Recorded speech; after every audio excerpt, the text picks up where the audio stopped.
I need that sports encyclopedia. Where you at, Steve Kim? Got Trent in the cut. What up, man? The real Coach JB. My main man, Big Smitty. Are y'all ready for this? Ground like something to prove it. Came to a conclusion that it's Smitty and JB and Smitty from West Coast to your side, worldwide, we in your city. Sounds fine. Keep it 150. We never change what's happening. Hurdle link In any metric, Coach, you cannot have Russell Wilson in your Nick gave me my first offer. Like, you got to have that store and you got to be marketing. Hockey, football, baseball, then basketball. Oh, I love this fucking show so much, man. Are you mixing light and dark at 11 a.m.? I'm elated that I can be able to coach, that I can be able to mentor these kids, and give them everything that I've learned over the last 20 years. Smitty and Jason Brown, killed it, yeah, it's a rap. We what the game's been missing, we switched it and filled the gap. Smitty and Jason Brown, we killed it, yeah, it's a rap. We what the game's been missing, we switched it and filled the gap. You are now tuned in to the Coach JB Show.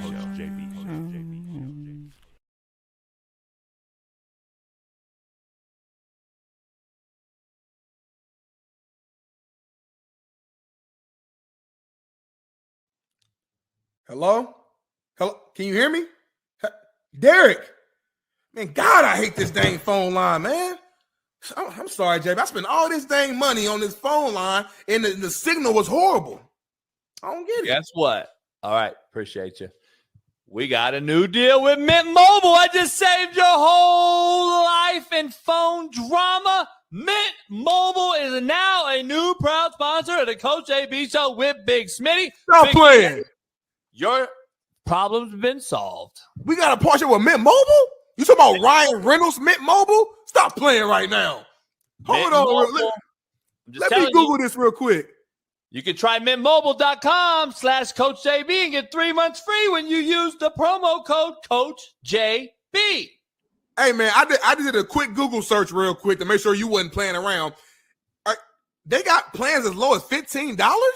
They got plans for $30, unlimited everything. Speed, coverage, data, access to 5G, unlimited talk, text, mobile hotspots. You can talk in Mexico, talk in Canada, and they're built on the nation's largest 5G network. Are you kidding me, JB? Hey, and everyone wants to know how hard it is to switch to your service. Big Wireless wants to think it's hard. They want you to think it's hard, Big Smitty, but switching to Mint is super easy thanks to digital eSIM cards, which most phones now have. You can sign up and activate immediately right on your phone from the comfort of your own home. Mint Mobile does it all. Short, fat, skinny, and tall. That's why the Coach JB Show with Big Smitty is proud new sponsor using promo code CoachJB.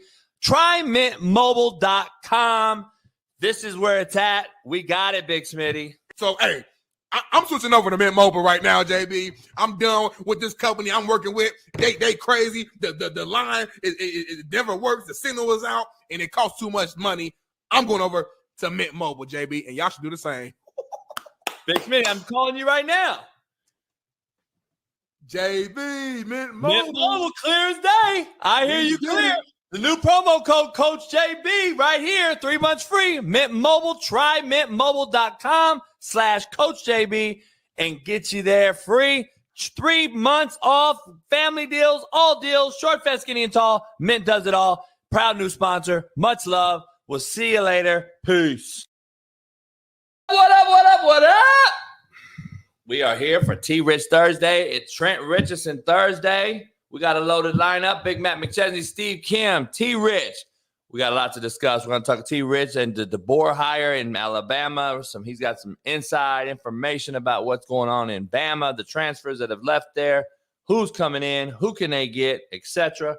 Can't wait to hear T-Rich since he didn't get on last week. Big Matt, Big Steve Kim. We got a loaded lineup, man. Harbaugh to the Chargers, as said on this show about 4 months ago. But what do I know? Hey, listen, sometimes you get them right, sometimes you get them wrong. I still think I was right on the Urban Meyer thing. I just heard some shit happen. That's all. But what do I know? Smitty's not late, Larry. Smitty is in the backwoods waiting. to get it cracking, and we're going to bring him right in. Jim Harbaugh to the Chargers is the big breaking news. What happened yesterday? But the question I have is, who takes over in Ann Arbor? I know B. Case is a huge fan in here. I did reach out to Sharon Moore. Good dude. We do talk, and not only am I going to try to get him on the show once this is official, but I just congratulated him and wished him luck on being named the new head coach in Ann Arbor, as he should be. If anyone else if there's a more worthy guy, let me know. I'll wait. Sharon Moore should definitely get the job, be the guy. And I think we should learn that from the Antonio Pierce hire. Don't take this long. Go get it done ASAP. So we're going to break that down. But it wouldn't be the Coach JB show without my main man, Big Smitty, Far East Sider, 317, Post Road, back LeBron hairline, AR5, goggle wearing, Lamar Jackson backing, Colt fan having, Ball State legend, Fox Sports extraordinaire, my main man, Big Smitty. Welcome in, man, fellas. Clap it up. We got a lot going on today.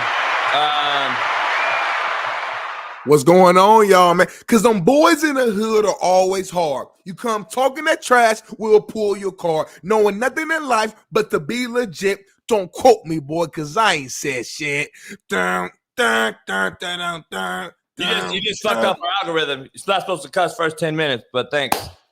So we won't get paid. So Smitty, all the super chats in the chat, make sure you drop them in there. Smitty can get $1.99 from those things just for the fact that Smitty cussed and it cost them. So to see y'all don't know, Smitty cusses or Smitty fucks up, I dock his pay. So I don't know if you guys know this. I dock his pay. That's what good leaders do. Leaders lead. They create more leaders, not more followers. So I take Big Smitty. I got to Big Smitty call me mad. He's mad sometimes and shit. But I'm like, hey, dog, you cuss. You did some thing. Only JB can cuss on this show. And then he's like, oh, man. Then I take money back. So that's just so you guys know, the little money he get docked too for cussing. So TikTok, you started off in a tremendous fashion today, being the most dick riding possibilities of human nature. You are absolute dick riders. Smitty's mad. Smitty, good actor, y'all. Real shit. I think Smitty could be a actor, in my opinion. I think he really could be an actor. If you haven't seen his small short film on YouTube, go check it out. Smitty is a actor extraordinaire. On that I can do all things through Christ, which strengthens me. Y'all don't know about that verse. Famous verse right there. I can do all things. I can act. Yes, they'll cut you out. I can be an analyst. I can be right. Yeah, because I can beat up. I can fight JB. I can be a Division I football player. Fucking hey, I don't know you're gonna come out alive. I can do everything. Hey, D Jones. D Jones. Hey, we be on the same page lately. D Jones, my guy. Ever since my Colts and his Jags both missed the playoffs, we be on the same page. Right? That's my guy. Shout out to D Jones, man. Losers do stick together. That's human nature. I gotta break down. All right, Rams.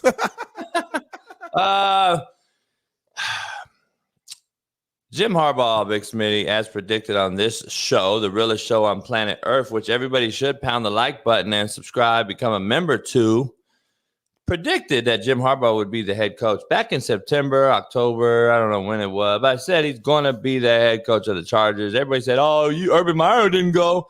Urban Meyer was going too, by the way, contrary to everybody's belief. That's why it took so long to hire a coach there, because they waited for Urban to say, no, I can't. And that's what happened. But anyway, I don't know anything. Here's the thing. Good job. Good shit. Big DAG. $1 of that because he cussed. Appreciate you. Thank you, Big D. Paul. Larry said, I'll become a member tomorrow, JB. I got you tomorrow. Larry Salamander. What tomorrow? I'm trying to figure out why you just don't get paid. Tomorrow, Friday, get paid. $1.99. But he a contractor. He a CNC machinist. He get paid every week.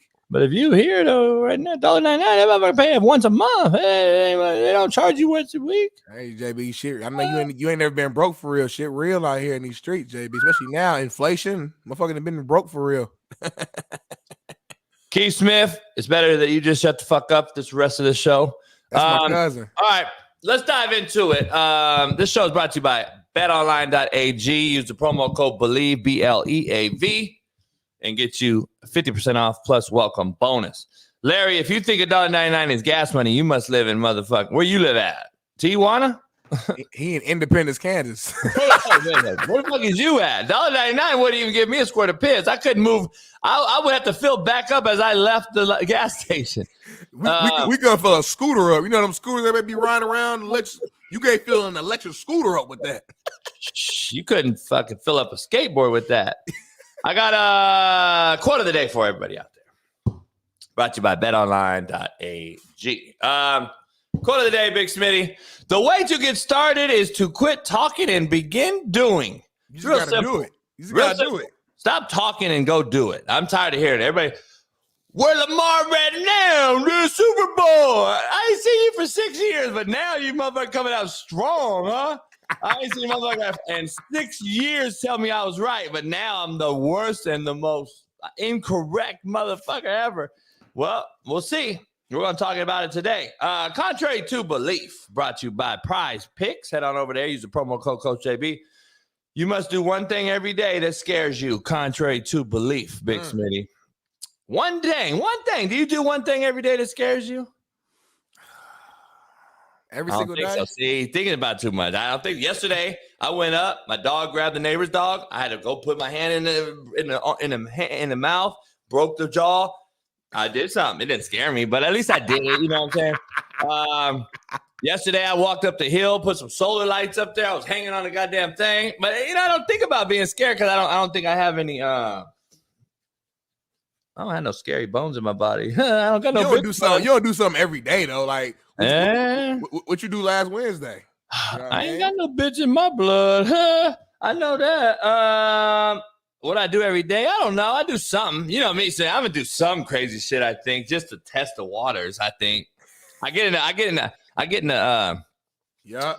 twin turbo 650i. And I kind of hit like 140 the other day. But anyway, I can't tell anybody that. But I just said, I'm a black man, so every time I get in the car, who knows? You scared of dogs? You come over here and talk with Ash. Ash be clowning, boy. Stereotype. You scared of dogs? I am. Well, I don't know if I'm scared. I'm just like, your girl scared. Yeah, for sure. Like, she ain't even been over there. My wife's small though too. Like my baby girl 4'11". Racist. Ash is literally bigger than my wife, like for real. So if Ash jumps on my wife, she's gonna fall. Ash be up here with me. I'm 6 foot. Ash be right here, so I'm like, come on, bro. Like, Ash. Hey, he was filming me yesterday. I threw the fucking light all the way against the gate. I was so pissed. I was cussing the motherfucker out. I threw the goddamn light. It wouldn't go in the ground, and the light wouldn't come on. I threw that bitch against the fence. I just don't want to. She filming me and shit, or they filming me, or that shit filming me.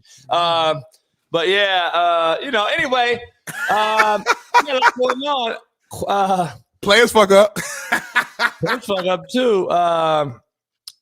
Wild man Steve, why can't coach control his animal? I love when people say that shit. I love it as control. There's 2 gates. Motherfucking dog saw a dog.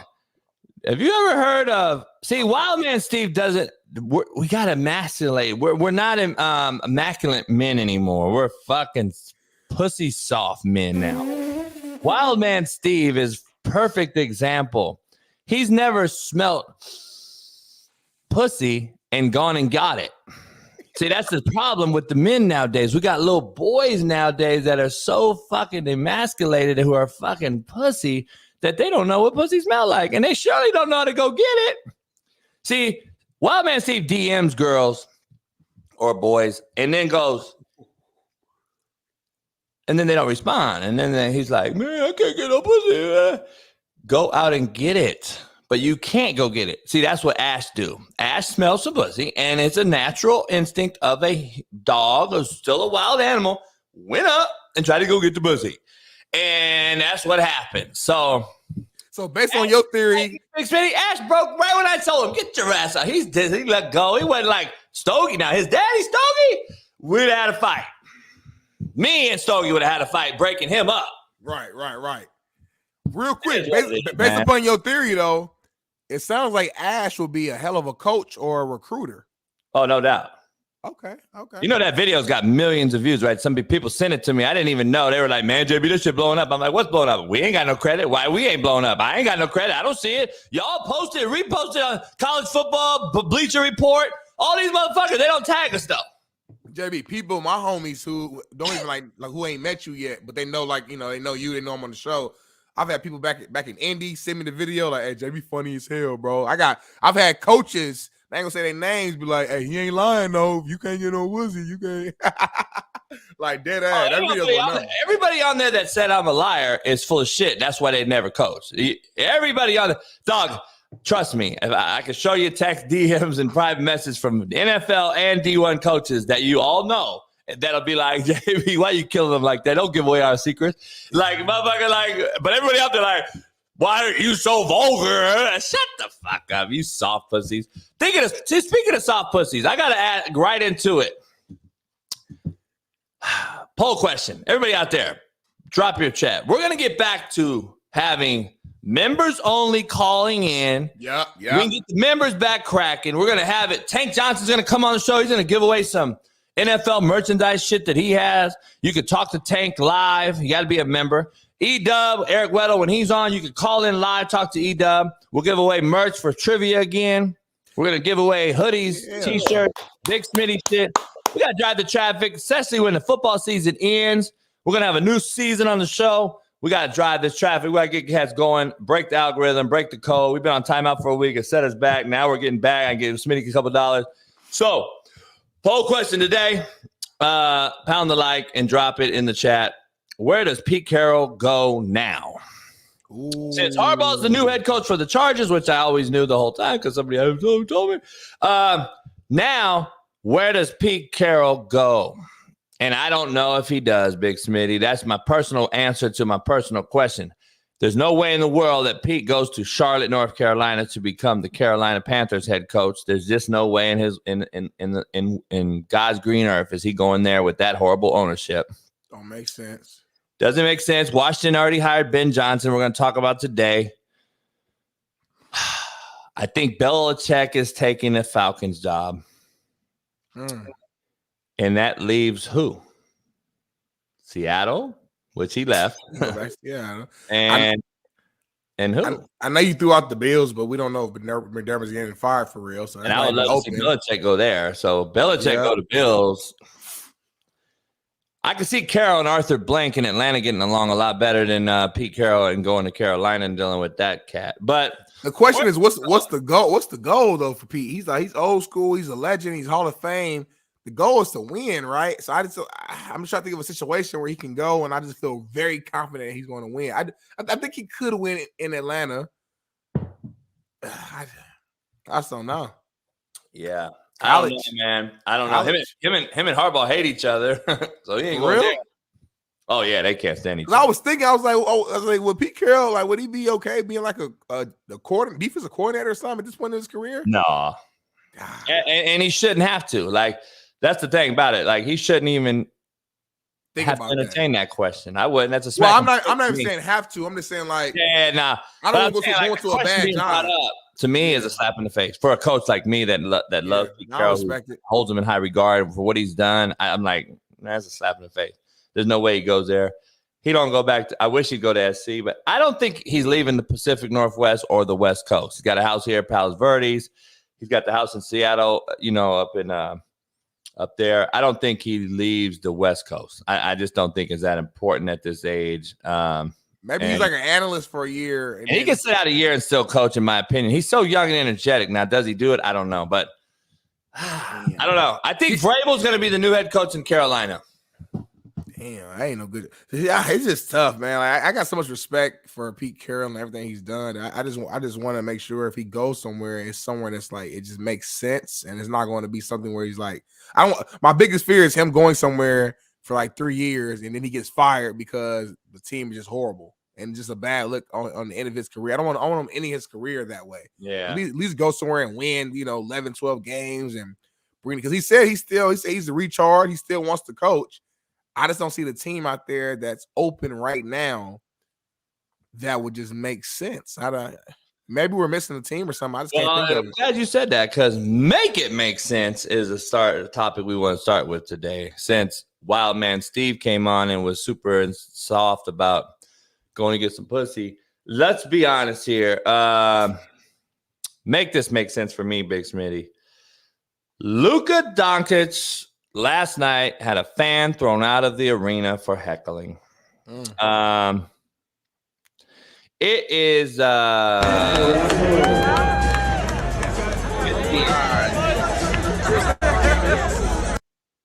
it's beyond sickening to me. Now, I don't know. I have no idea what Smitty's thoughts are on it. It's happening more and more and more, but I just have to make it make sense. It is beyond sickening to me. Now, I'm not speaking of Smitty. I'm speaking for me. To see these pussy players whose salary is contributed towards by these very fans that he's having booted out. I just want to ask Wild Man Steve and everybody else, what happened to men? What happened to shit talking is part of the game. Barbershop banter is gone. These pussies will now go as far as having fans thrown out of a fucking game for saying you're overweight? What? Luka lost my support last year when he did so much bitching and moaning to the referees, but now this is clearly has shown me there's no future for these young cats in the NBA. There's pussy soft, and professional sports as we know it is just beyond watchable. I don't know, Smitty, where you are. It is sickening to me. I'm not changing my narrative and my thought process on this. Westbrook started to do it. We've seen guys ask for guys to be kicked out of games, and I just was like, dog, what are we doing? And now we're doing it again. And Luka, who's still only 24 years old, I think, has a hell of a long time to go. He's so far ahead of everybody. He's ahead of LeBron, to break the scoring record. This motherfucker's ahead of everybody. Uber talented Smitty. Fuck, love. Nah, he's a beast on the court. On the court, Luka like that. Yeah. Unbelievable, right? I love when he cooks the Suns, and him and Booker had the beef. I don't understand how you and Booker can have a beef, which is like Bird and Jordan back in the day, but then you have dudes kicked out. Jordan and fucking those cats and Bird would talk to the crowd and talk shit back. Why are we taking them out now? To me, it's a mockery. Now, there's fine lines, I'm sure, but this ain't no Malice in the Palace. I'll tell you that. We're far from the Malice in the Palace. And I'm just there's lines, you know what I'm saying? I don't think we need to be saying certain things to certain guys, of course, that cut the line. But even then, back in the day, that weren't even throwing you out for that shit. But now, I get it. We throw you out for saying some racist shit or sexist, whatever the fuck. We know you're gone for that. But to say you're fat and you're out of shape by a guy wearing a Booker jersey who you have beef with, who you talk shit to, which is known out there that you and Booker have a personal vendetta when you go against each other, which is great for the sport, in my opinion. Now you have that guy kicked out. It's so soft to me, dog. Adam Silver needs to step in and say, you cannot kick out a fan as a player. Get your ass on the court and fucking worry about playing the game for the fans that actually paid your salary. Stop worrying about the fans. That is what they're supposed to do. I'm just tripping on where we've gone and how far we've become, so soft in this thing. And I think it happened after the bubble, after COVID, when we started getting super fucking sensitive, because that's when we had the Rondo incident. Rondo brother, I don't remember if you know the bubble. Rondo's brother had an incident in the arena. Remember, they were allowing close friends or personal family to only sit in there. And Rondo got into it with I forgot who it was. I remember that. And then after that, you got Westbrook started his whole fucking rant. He had 6 guys kicked out of in 2 weeks out of different arenas and shit. And then Harden did it. And then we had someone else did it. I'm just what are we doing? Now we got this, dog. That was soft last night, though. And you heard what he said. You're fat and out of shape. That's what got you thrown out. I don't know what else. Why can't you say that? Yeah. That's all it takes to have a fan booted. That motherfucker came to support your salary. You make hundreds of millions of dollars. This motherfucker probably struggling as a mechanic or something. And this motherfucker now has to leave. No reimbursement, no nothing. He didn't do anything derogatory. You're fat out of shape. That's heckling. That's what the fans supposed to do. I just don't get it, man. I'm really lost for words on this. Make it make sense, Big Smitty. Well, I actually agree with you on this one, on this specific one, because you said you kind of took the words right out of my mouth. Like my only counter was that, yeah, depending on what he said, there are certain things, certain lines was like, all right, you're not about to say this racist shit and you know, call my wife out or just, you know, just some disrespect that has nothing to do with basketball. But this right here is like, yeah, this is like regular, like, hey, you soft, like that's just what you say. That's just, you need to go, you lose some weight, you fat or whatever. Like that's just regular stuff. So I don't know if he's just in a bad mood or what the case may be, but we're starting a bad example, a bad habit, I would say, of just kicking out fans every time they say something. Because then what? I mean, it's going to get to a point where all the fans are just sitting there quiet. You don't want that. You know what I'm saying? Because fans are scared that they can't even say a word to you. Like, sports is supposed to be like a tough environment. I think about Reggie Miller and the Pacers playing against the Knicks, and, you know, Reggie talking crazy to Spike Lee and the Knicks fans bowling on, they're throwing stuff. Like, it was a rough environment. That's what added to it. And Luka being someone who's, you know, foreign and grew up playing overseas, I know the overseas fan base is wild. It's way crazier. He's even talked about it. And we've seen videos of these fans get crazy during the game. Why are the Euros so fucking soft? Why did KG used to just run up in Paul Gasol? That's why the Lakers couldn't get by Boston that fucking year. Why are Euros so soft? Euros came into this league with super soft narrative. Like, that's what it was. Kobe, everybody used to call their asses out. The Euros were soft as shit. I believe soccer has something to do with it. I also believe that the culture there, like we talk about LA being so lackluster and lazy and laissez-faire. Europe's laissez-faire, I mean, it's kicked back fucking all day long. You go over to Europe, that shit is like a real, like everyday fucking, unless you're in some shithole. But to be honest, culture has something to do with that shit, dog, because these motherfuckers are soft. And you don't I ain't talking about no Serbian Joker's brothers in the crowd. Like, they ain't kicking Joker's brothers out the motherfucker. Yeah, I bet you they ain't. If they do, there's a problem at the end. I don't feel like they're as soft as like they used to be. Like, I feel like back in the days, like that was definitely the narrative, 100%. I think part of it is basketball specifically. They focus so much on like the skilled part of it. You always hear that these foreign guys are super skilled. They're more skilled than American players as far as just the passing, just playing basketball the right way. Big man being able to step back and shoot and dribble. Their big men have always been able to shoot. Like now the American man can do it now, but the big man overseas been doing that because they just focus on those things. Where in America, we grew up playing outside on the park, on the street. It was bumping, it was physical, being strong in the weight room, like out toughing you. So it's a different, like you said, culture, basically, different mindset. We don't go out and play no more. Yeah. That's the other thing.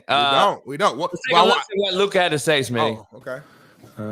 I know I saw you when you said about the fan, you know. That was not a true all. That was not the only thing he said. But I knew you would be the first one to point out something like that. I'm not going to say what he said, but I knew you were going to be the first one to put out something like that. So I just saw it, man. It's just funny. He always seemed to be the first one to put some bad stuff about me. First of all, 99% of the stuff I've written about you has been good. I don't know. I was sitting 2 rows behind us. All right, so it was the only thing that time he said something, the only thing? That was what you reacted to. Yeah, I was hearing the whole first half, right? Oh, you didn't hear anything? He was definitely hollering. Okay, there we go. Acted. But you put out something that was just the only thing, but... What was the final straw? What was the issue? What was the thing that... It's not the issue, I'm just seeing you seems to be the first one to always put something bad about me. That's fine, it's all over. Why did you ask for the fan to be ejected? Because he was cursing me the whole first half too. Why didn't you ask for him to be ejected in the first half then? Because I never would eject a fan. They pay for tickets, but I had enough, you know. It's a little bit of frustration. You turned your head and looked over at him after he said that. That's what we saw. Yeah, that's fine. Be the bad guy in the media, right? It's all right. Fairly portrayed in the media. Okay, more context, more vibes out of that right there, dog. I get a lot of pussy bitch made shit right there. I'm just gonna be real with you. The dude said he was sitting behind. He said it was clearly talking about fat. He was heckling Luka the whole first half. Luka didn't do anything. He just said I wouldn't have a guy kicked out. You did. I think, yeah. He clearly didn't say anything racist. He clearly didn't say anything derogatory. And the people reporting it are right there saying when he called you fat is when you said go. They said that, but yeah, but the guy did also agree that the guy was saying shit the whole first half. We don't know what shit was said. Cussing. Yeah, it probably was that. We don't know exactly. And again, I'm not. No, that's what Luka said. And I'm not giving. Again, I still don't think he should get him kicked out. And yeah, Luka kind of countered against his own self. You know, he says like, I would never get a fan ejected, and then he gets a fan ejected. You know what I'm saying? But I think again, I'm trying to you know me. I'm always trying to find both sides to it. Basically, when I hear that, I think what he's saying was like I would never like it's never my mindset to go in here and get a fan ejected. So I was giving him chance. I was letting all the shit he said just go. But it just got to a point where all right, bro. And I got frustrated. He admitted I was frustrated. I don't know if they were losing the game. I don't know how bad Luka might have been playing during the time. Whatever the case may be, motherfuckers, humans are emotional. He probably got emotional, got mad, whatever, and said, you know what, fuck it, I'm gonna do this. Bad move. I don't think he should have did it. I gotta ask you though, JB, before we transition, what's the difference between what Luka did last night and me and you blocking a troll here in our comments for coming here talking shit and banning them from the show? Because I can't see him in person, and I like to see you in person. When you're not in person, you're fake to me. You're a troll. You have no profile picture. You can't show and prove that you're a real person that you can in person. Like, so if you're in person, we'd have a huge back and forth banter. I would love it in person. Okay. But you're not in person. You have a fake profile picture. I don't know who you are. You could be one of my AEs, extra AEs, I booted out the house. You could be anything. So we don't know you're real. So become a member and talk shit. We don't block members unless you're just out of bounds. So that is the difference. And you know that's the difference. And it's very simple. Show that video I just sent you, Bailey. I want to like compare and contrast not only Luka, but his counterpart who he goes back and forth with. The fan that was wearing a Booker jersey, actually, who is Luka's rival in this league. It seems like that's who they go back and forth with. This is what happens when Booker gets shit talked to him.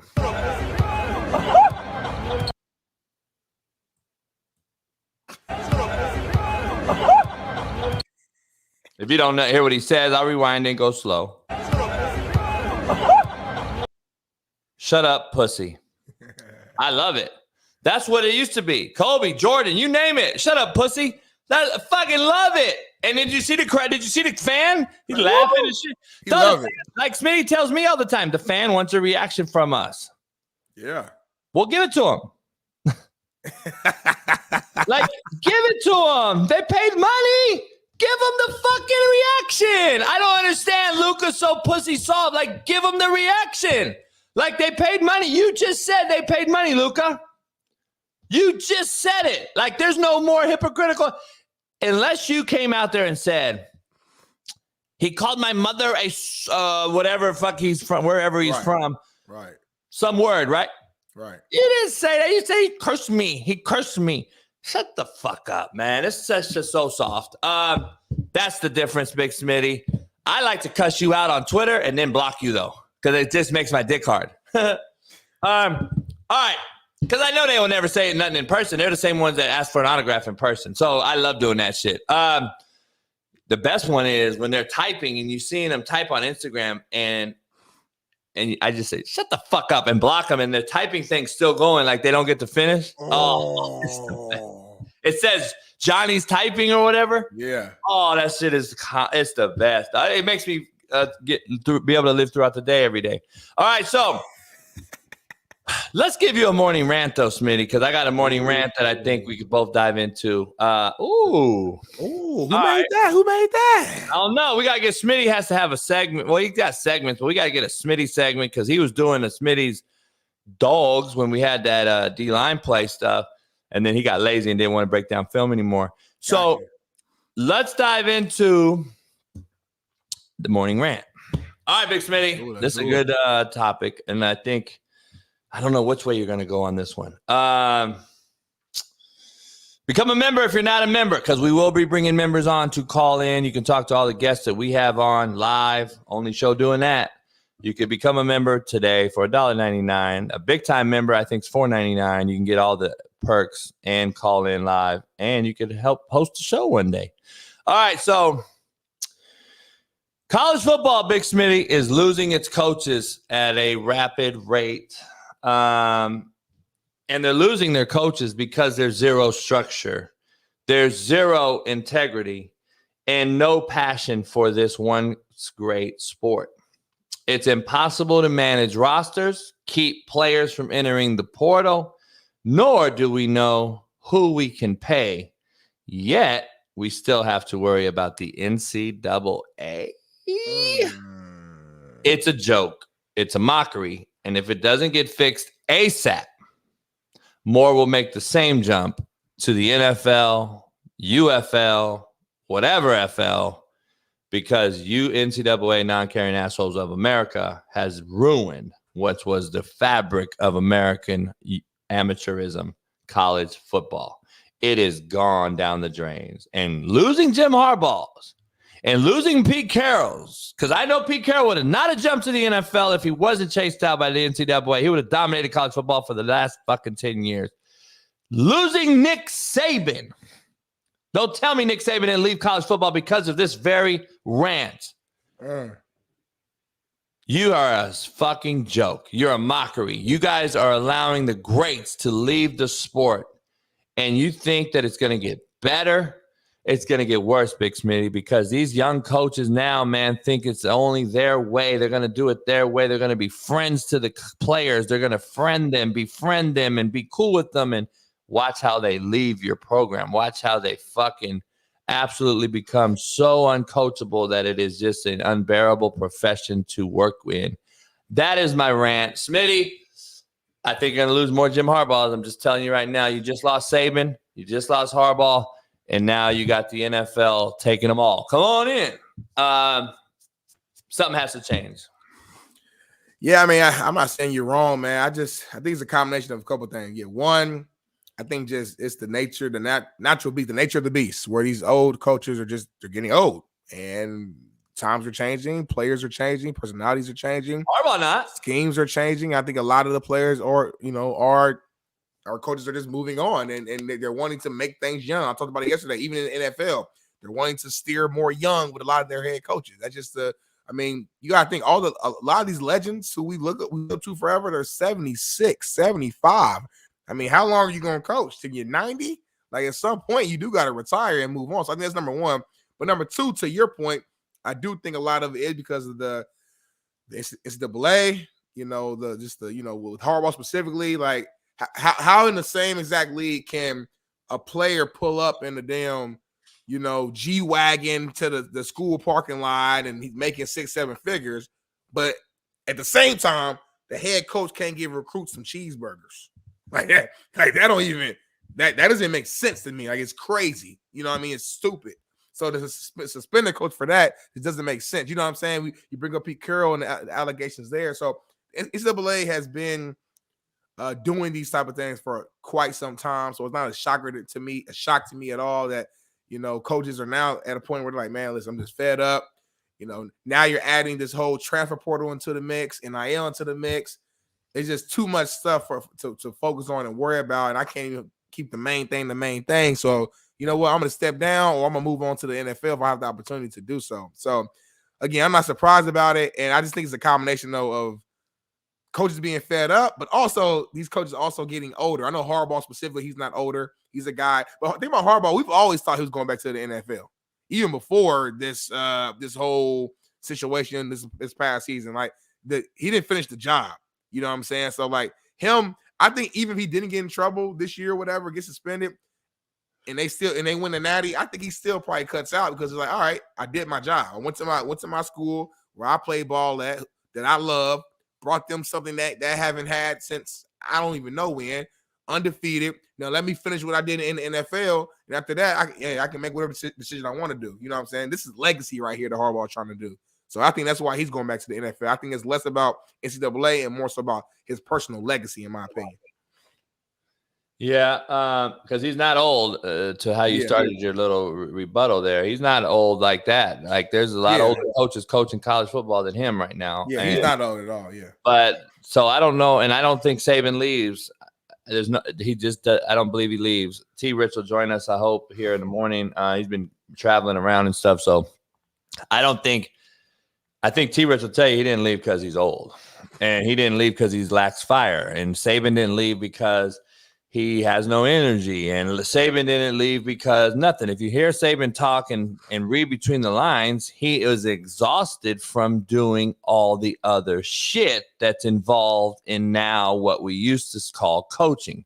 It's no longer coaching. It's financial management and accounting and psychological fucking accounting at that. You have to understand how to make $1 turn into $20 with one kid and go get a 5-star and then split a bunch of 3-star scholarships in half, meaning paying guys and trying to make them all happy. See, the Division II model, Smitty, is you get 36 full scholarships. Well, to get 75 players on a roster, you have to cut those scholarships in half. That is what I was originally saying the Division I level should do. With 85 scholarships plus more money, split them, fucking split some of those things up for the guys that aren't the 5-star guy and start to create a competitive base for who gets paid and shit like that. I said that years ago, and then they came out with the NIL this way. I think it would have been a lot more competitive because now everyone in the room knows what everyone's making, and then they're like, okay, well, you and I make the same money. Let's go get it. Let's go see who's the starting left tackle. Now, though, we're based on a jersey being sold or a Cadillac dealership hitting me up, and this guy over here is making $1 million, and this guy over here is making $300. And now you wonder why the locker room is so separated, why we're chasing greener pastures and chasing the bigger bags. That's what it is. But but JB though, so I mean, is our NFL locker room separated then? Because that what you're naming right now at the college level is what it's going to be at the NFL level. There's guys who are making veteran minimum. There's guys on the practice squad, and there's $90 million guys. So, like, yeah, but that's the NFL, Smitty. You made it to the NFL. What I'm saying to me, that, but regardless, you're advancing the NFL process and the amateur level. That's good. Like, learn that now. Learn that now. Like I just think like you can't learn it now if you haven't ever taught it. How are you gonna learn it now at 17 years old, Smitty? Come on, man. How you gonna learn? How you gonna learn it at 20 years old? Like I don't. It's 3 years. How you gonna be 17 years old and haven't busted a grape in a fruit fight and go in there and demand that I need to get this money when you haven't done shit yet? In the NFL, I get it. It's a little different. You got grown men who's been in the league for some time now, and let's be honest, the league has a standard, Smitty. College does not. There is an NFL league minimum, correct? It's about $350,000. So everybody knows they're getting $350,000. College football doesn't have that. College football has a $300 cat and a $3 million cat. That's beef. That's to them. NFL, all right, I'm one of one. I made the NFL. And guess what? We all make $350,000.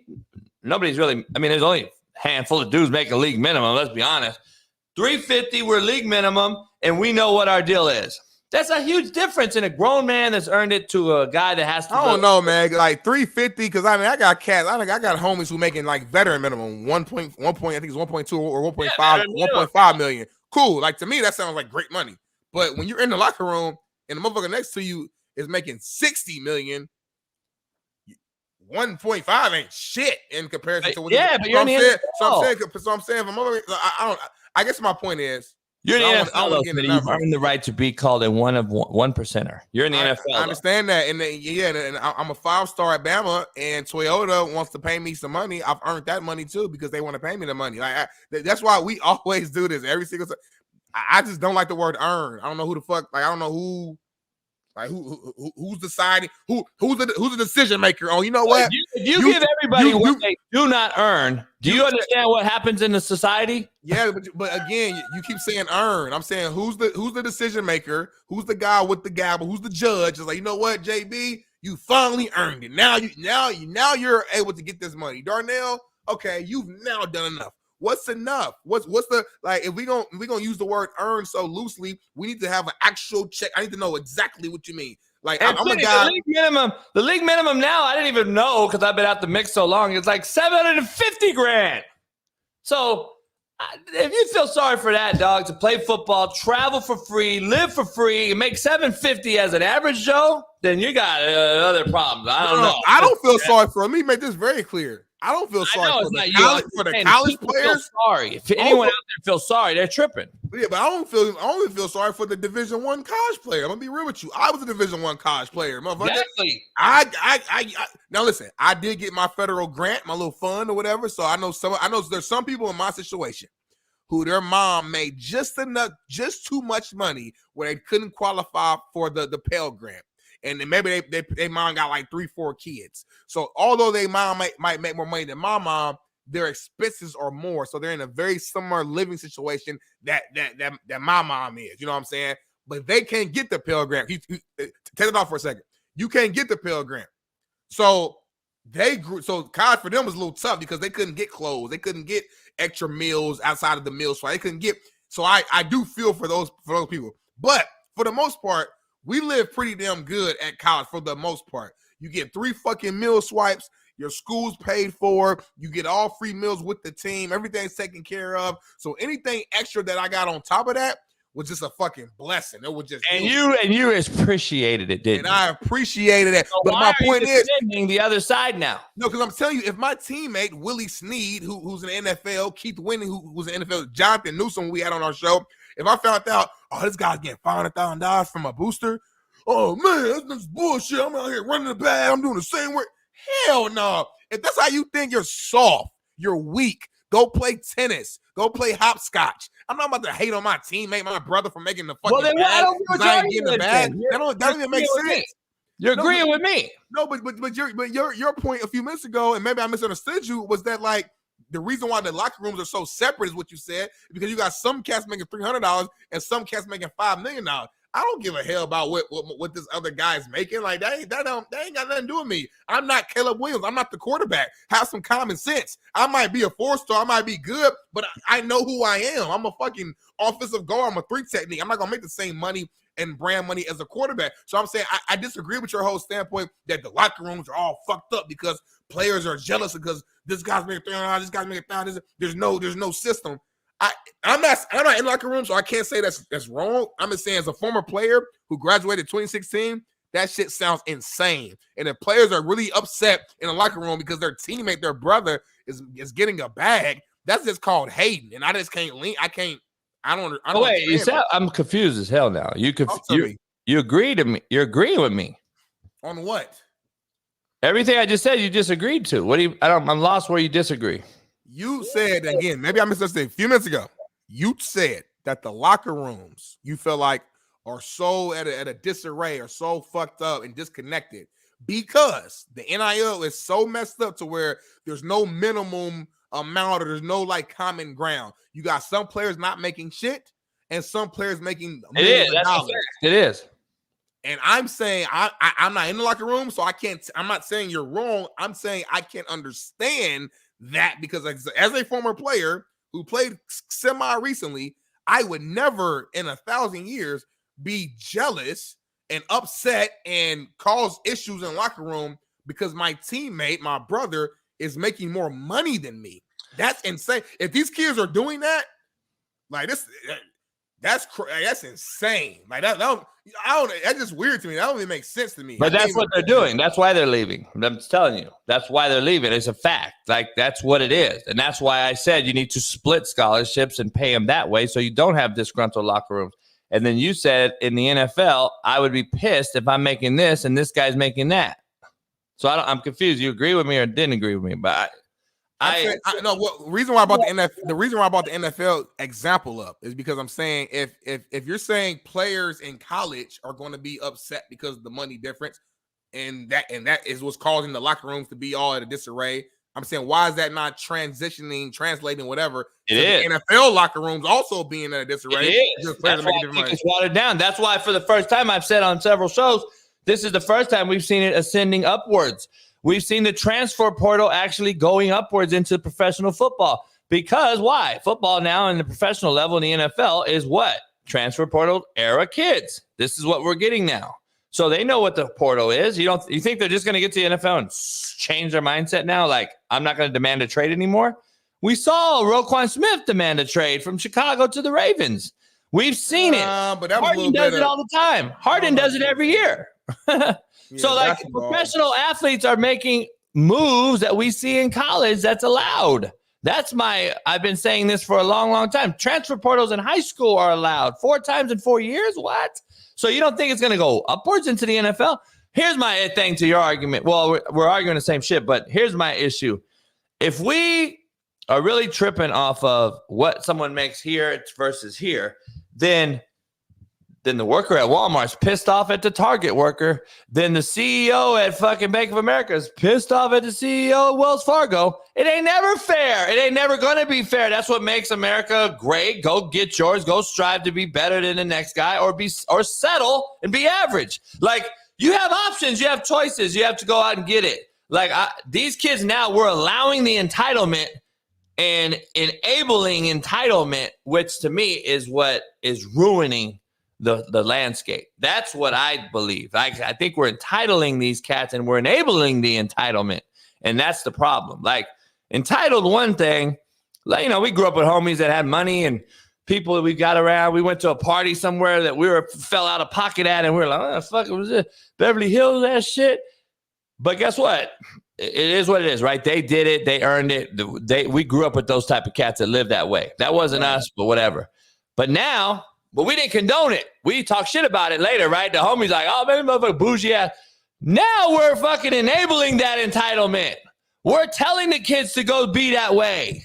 That's the difference. That's why I have an issue. I'm like, dog, what are we doing? Like, we're enabling these kids now to do that, have that entitlement? Like you're saying, we're enabling everybody to say they're worth the bag.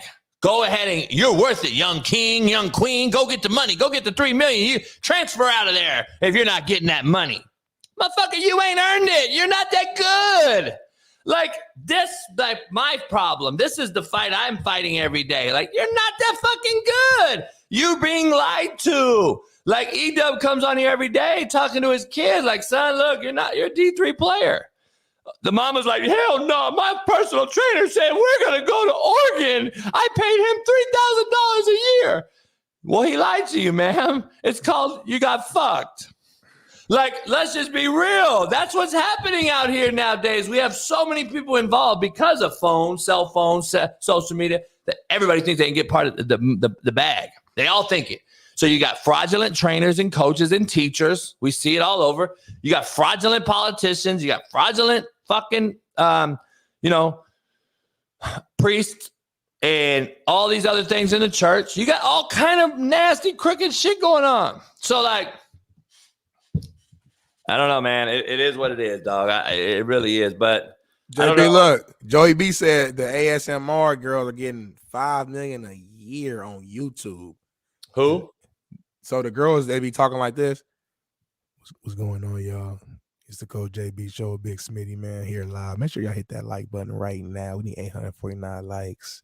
Make sure y'all send in your super chats and in your money so we can get that $5 million. Who does that? Man. It's called Ask Me. I'm the one. Remember, you did the whole voice with Matt. I'm the one to put you on that. I put you on a lot of shit that you don't be knowing about. I put you on that. People are making money by doing that voice. It's like a soothing voice that it triggers.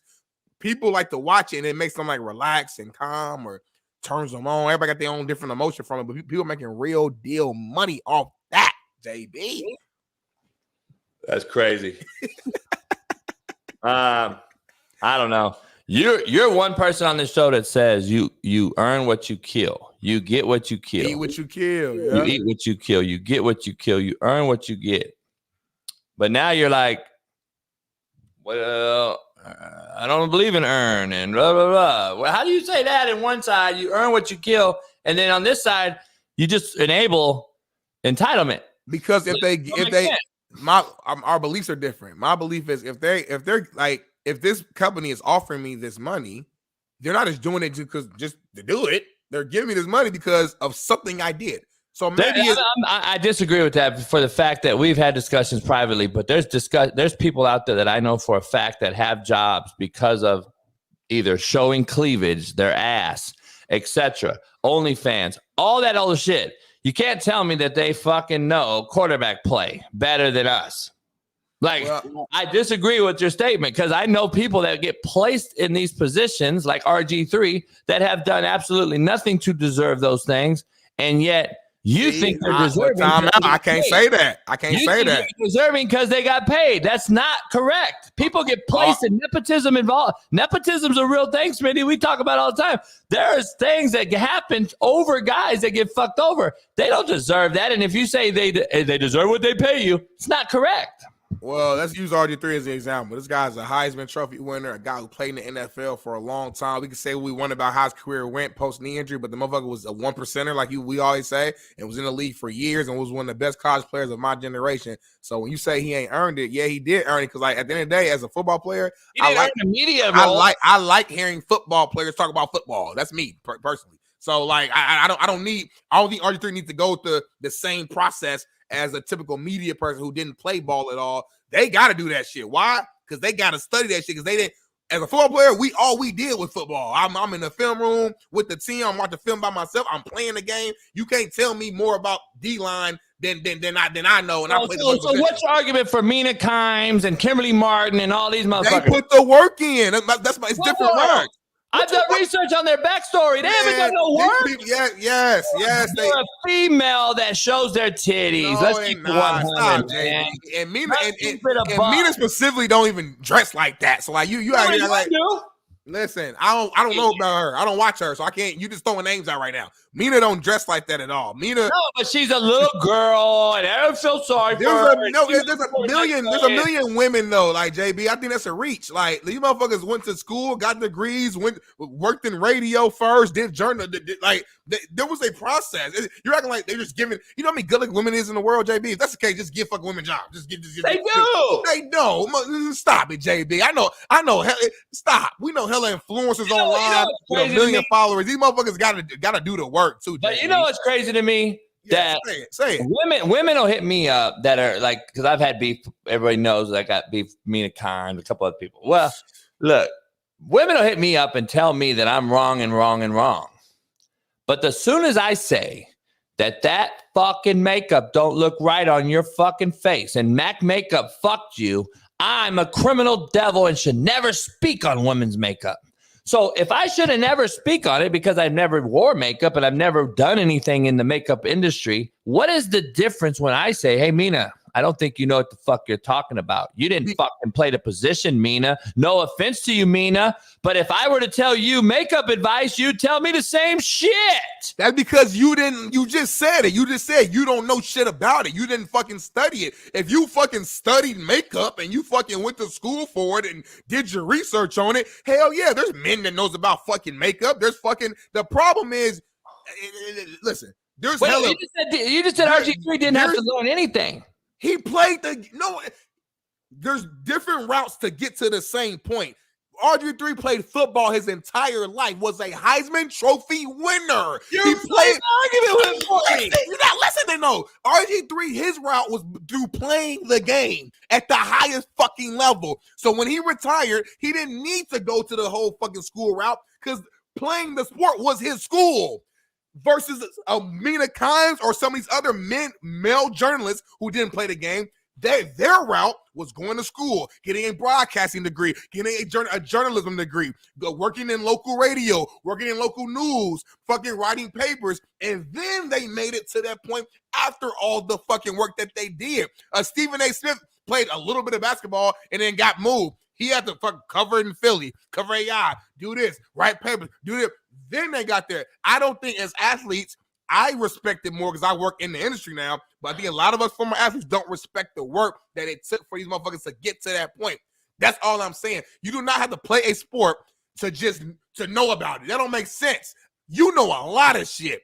You one of the smartest people I know. We come on this show, you talk about a lot of shit that you didn't actually do. But you just, from reading, education, knowing people, asking questions, I think it's ignorant to say that you had to do something in order to speak on it. If that's the case, we are very limited in the conversation that we can have on this show or anywhere else. There are tons of men who are journalists right now, who are talking heads right now on TV, who I'm not going to say their names, who did not play fucking football. And if they did, it was in middle school or little league. So I'm not. You're telling me though. We naturally assume because it's a woman. Oh, she can't talk. Like no, like we passed that point, Jay. We can't say that no more. I'm trying to equal your point as RG3 is earned the right to go be an analyst, where I agree. I would actually take Mina Kimes over RG3 because of what you just stated. She actually went and earned it and learned it and did the media side of it, which I still don't believe she knows as much as us.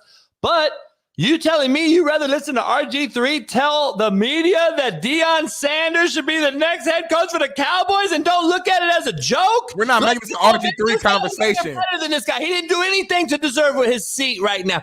Listen, he had a tell-all book about to drop. He didn't drop it, and the next day, this motherfucker's on Monday Night Football. And everyone's like, how is RG3 so fucking famous all of a sudden?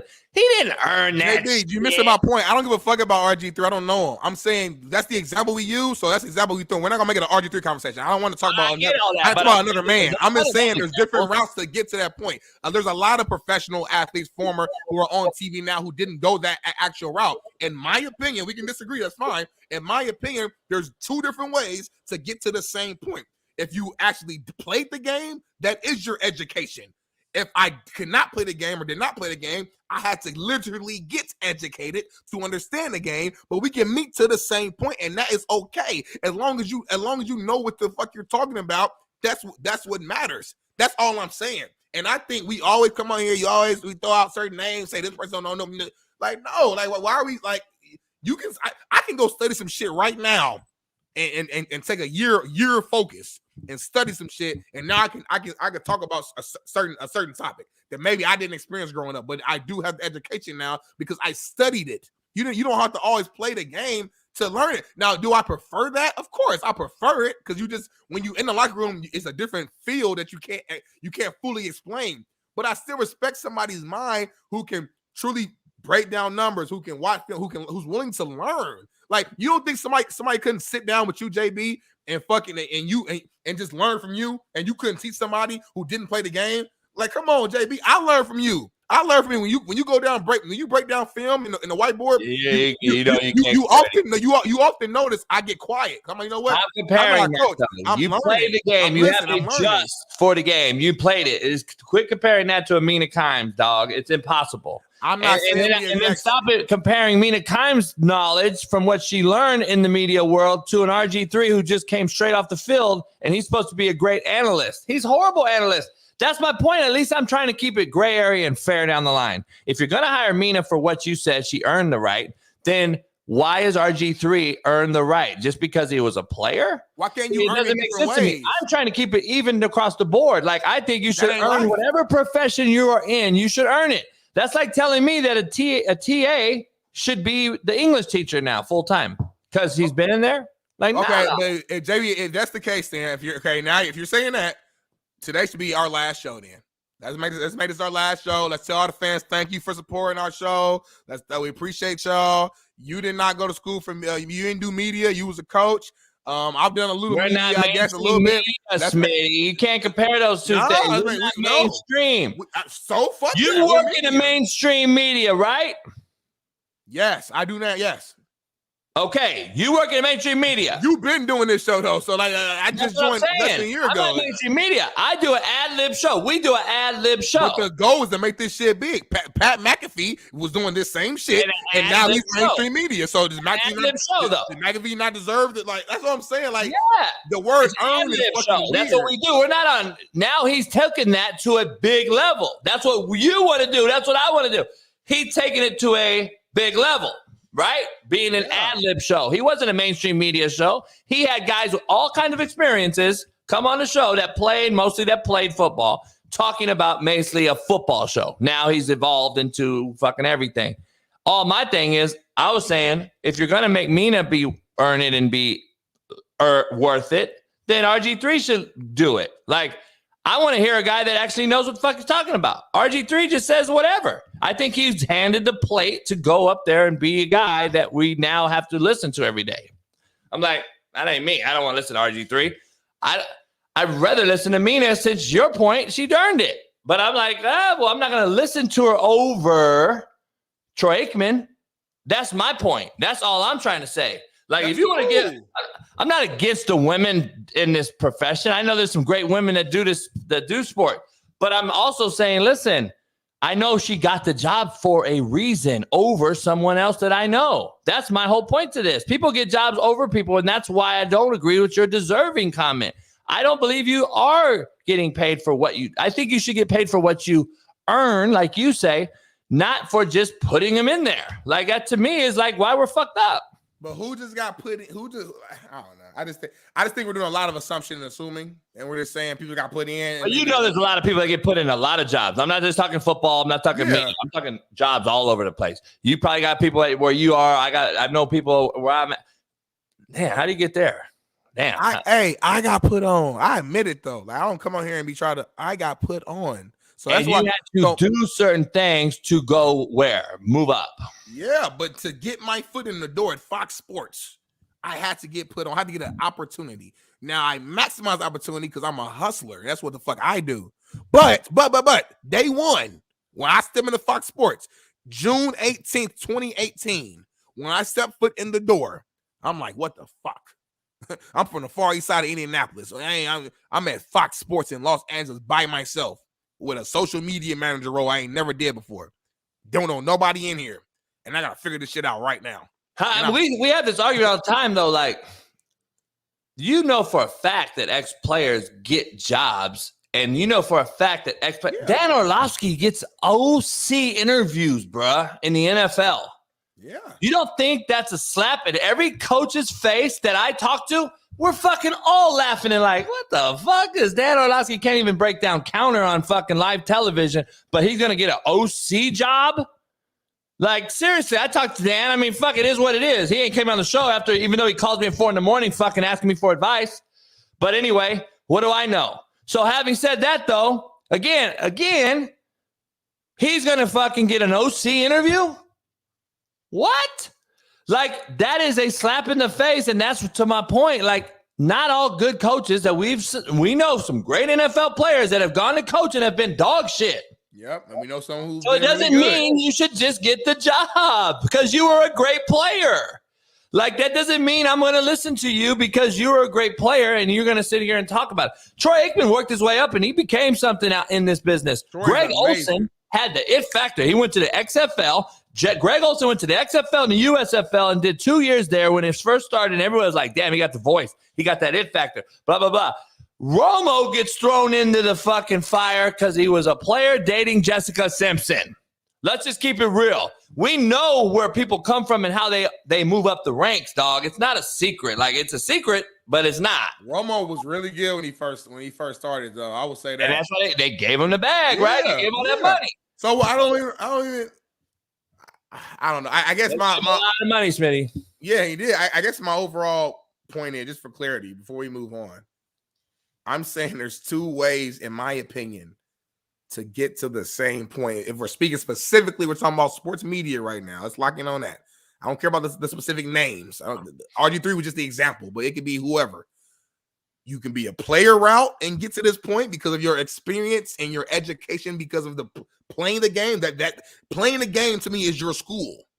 So I think that's a route.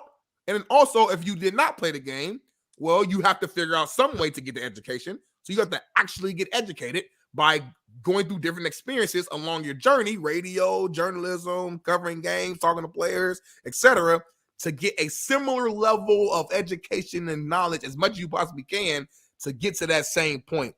So when you talk about a journalist like Amina Kimes, who's there at that point, you talk about a player like, RG3 or whoever, Romo, whoever you want to use, who's at that point. I'm saying, to me, they both earned it in their own way.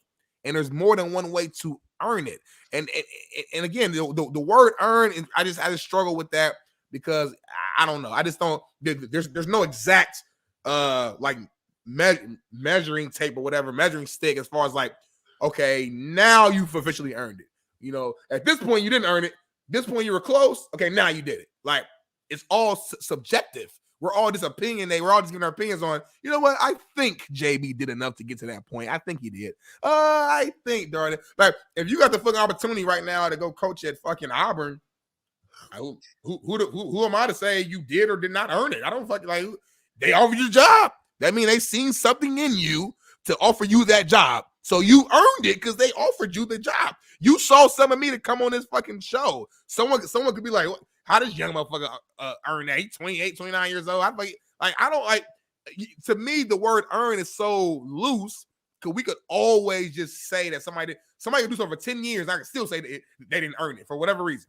So I just don't like that word, I guess. It's my See, I think there's worthy and I think there's earned. You've earned the bag and then there's worthy of the bag. And I think there's two completely different things. Like Lamar Jackson, I say it all the time, is worthy of getting paid. He should get paid. He should have got paid. I never said he shouldn't. I've said it on my show many, many times. He's worthy of it. Has he earned the money? No. You don't see it that way. You see earned as a broad gray thing, like everything should be, whatever you get, you earned it. Now, I don't believe that. I believe there's worthy of it and there's earning it. Like, I'm not going to hire a dude and pay him to do my backyard just because he's Mexican. No, you're not earning my fucking money. I want to see your job before. I want to see your performance. I want to see your resume. I want to see what you've done. Show me some videos. That's what you're just saying. Well, you paid him, JB. He's earned it. Like, nah, he ain't earned it. He ain't earned shit yet. I got to see the work. Like, that's earning it to me. That's just the difference. I don't know. I just think we've come a long way in society too, though, because women now, you can't say anything. Like, I'm the least sexist human that I fucking know. I just tell people the truth. I don't believe women should coach men in football. I just don't think so. I don't believe it meshes very well. I don't think it's an experience hand-on base that you don't have. And I have the highest level of respect for women broadcasters, women coaches. I've had Coach O on from Ole Miss, one of my favorite women in the world, the women's basketball coach. I have the most utmost respect. But when you cross over, 30 years ago when you cross over into another person's realm, there was a beef. Like, brothers would try to fuck you up if you're trying to take my sister's gig. Sisters would back each other up if the boy was trying to take her fucking shine. There was a mutual respect to not cross that line. Well, now with Made Up Humans and all these other things, I truly believe that when you see a man doing makeup in the mall, no disrespect to that person or that man, we all know who that man is. He's probably not, a masculine, alpha male, right? He's doing makeup. Cool. So be it. I don't care. I don't even judge you. The fact of the matter is, though, when women see that, now it's okay to do makeup. But see, when the alpha talks about makeup to a woman and tells her she can't be an NFL analyst because she didn't play the position, I'm a sexist. Because it's been accepted now that we can cross over and do these other things on the women's side. But not on the man's side, homie. The alpha male will never be agreed to when you tell a woman she can't fucking talk sports. And that, you can clip that, Bailey. I just think I dropped some shit on that. But anyway, let's move on to Jim Harbaugh, Smitty. He's the thumbnail. Jim Harbaugh, as predicted on this show, Smitty and I said, we brought up a lot. We've said we've been wrong on things. We've been right on things. This one I thought I was going to be right on for the whole time. We are. What do you think about the hire? Where are you at with the hire? Is it the right hire? And is there any excuse now from Justin Herbert moving forward? Absolutely love the hire. They made the right choice. Like you said, we talked about it on this show months ago. I think Harbaugh is the perfect fit for Justin Herbert, perfect fit for Chargers, the LA community. That's just thing as far as just bringing in a stronger fan base. I think, the Chargers will have more fans who come out who actually support them because as we all know, being out here in LA, you go to Chargers games, it's whoever the opposing team is, their fans is the majority in the stadium at SoFi. Don't get it twisted. So I think Harbaugh helps with that. But from a football standpoint, this guy's proven. Been to a Super Bowl. He's been a play away from winning the Super Bowl. Just won a natty in college. He's just an overall great coach at both levels. And he's proven to bring the most out of his quarterbacks. And I think him getting connected to a guy, Justin Herbert, is only going to be positive for him, man. I think this is a huge turnaround. You guys know I was very high on the Chargers before the season. I had them going 13-4, win the AFC West, and make it to an AFC championship. Was I wrong? Yes. We both did. Yes, we were high on them. But now I think with Harbaugh there, I'm probably going to run it back.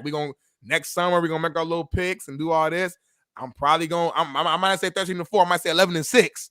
But I'm probably going to be pretty high on the Chargers again because I see that talent on that team, and I think Justin Herbert can be one of the best ever. He has that type of talent, and I just think he's young and he needs the right people around, the right system. I think they're going to re-sign Keenan Allen. They'll probably draft another young weapon. I know Joey Bosa has kind of been hurt and underwhelming, but he's still a great talent. Khalil Mack is getting older, but still just had 17, 18 sacks or something like that. So he still has it. I mean, there's so much talent on that team. And you add a Harbaugh, a guy who's been at the Super Bowl, a guy who's won the Natty to that team. And I couldn't imagine anything less than just at bare minimum a playoff win, like just make it to the divisional round at bare minimum. So I love it, JB.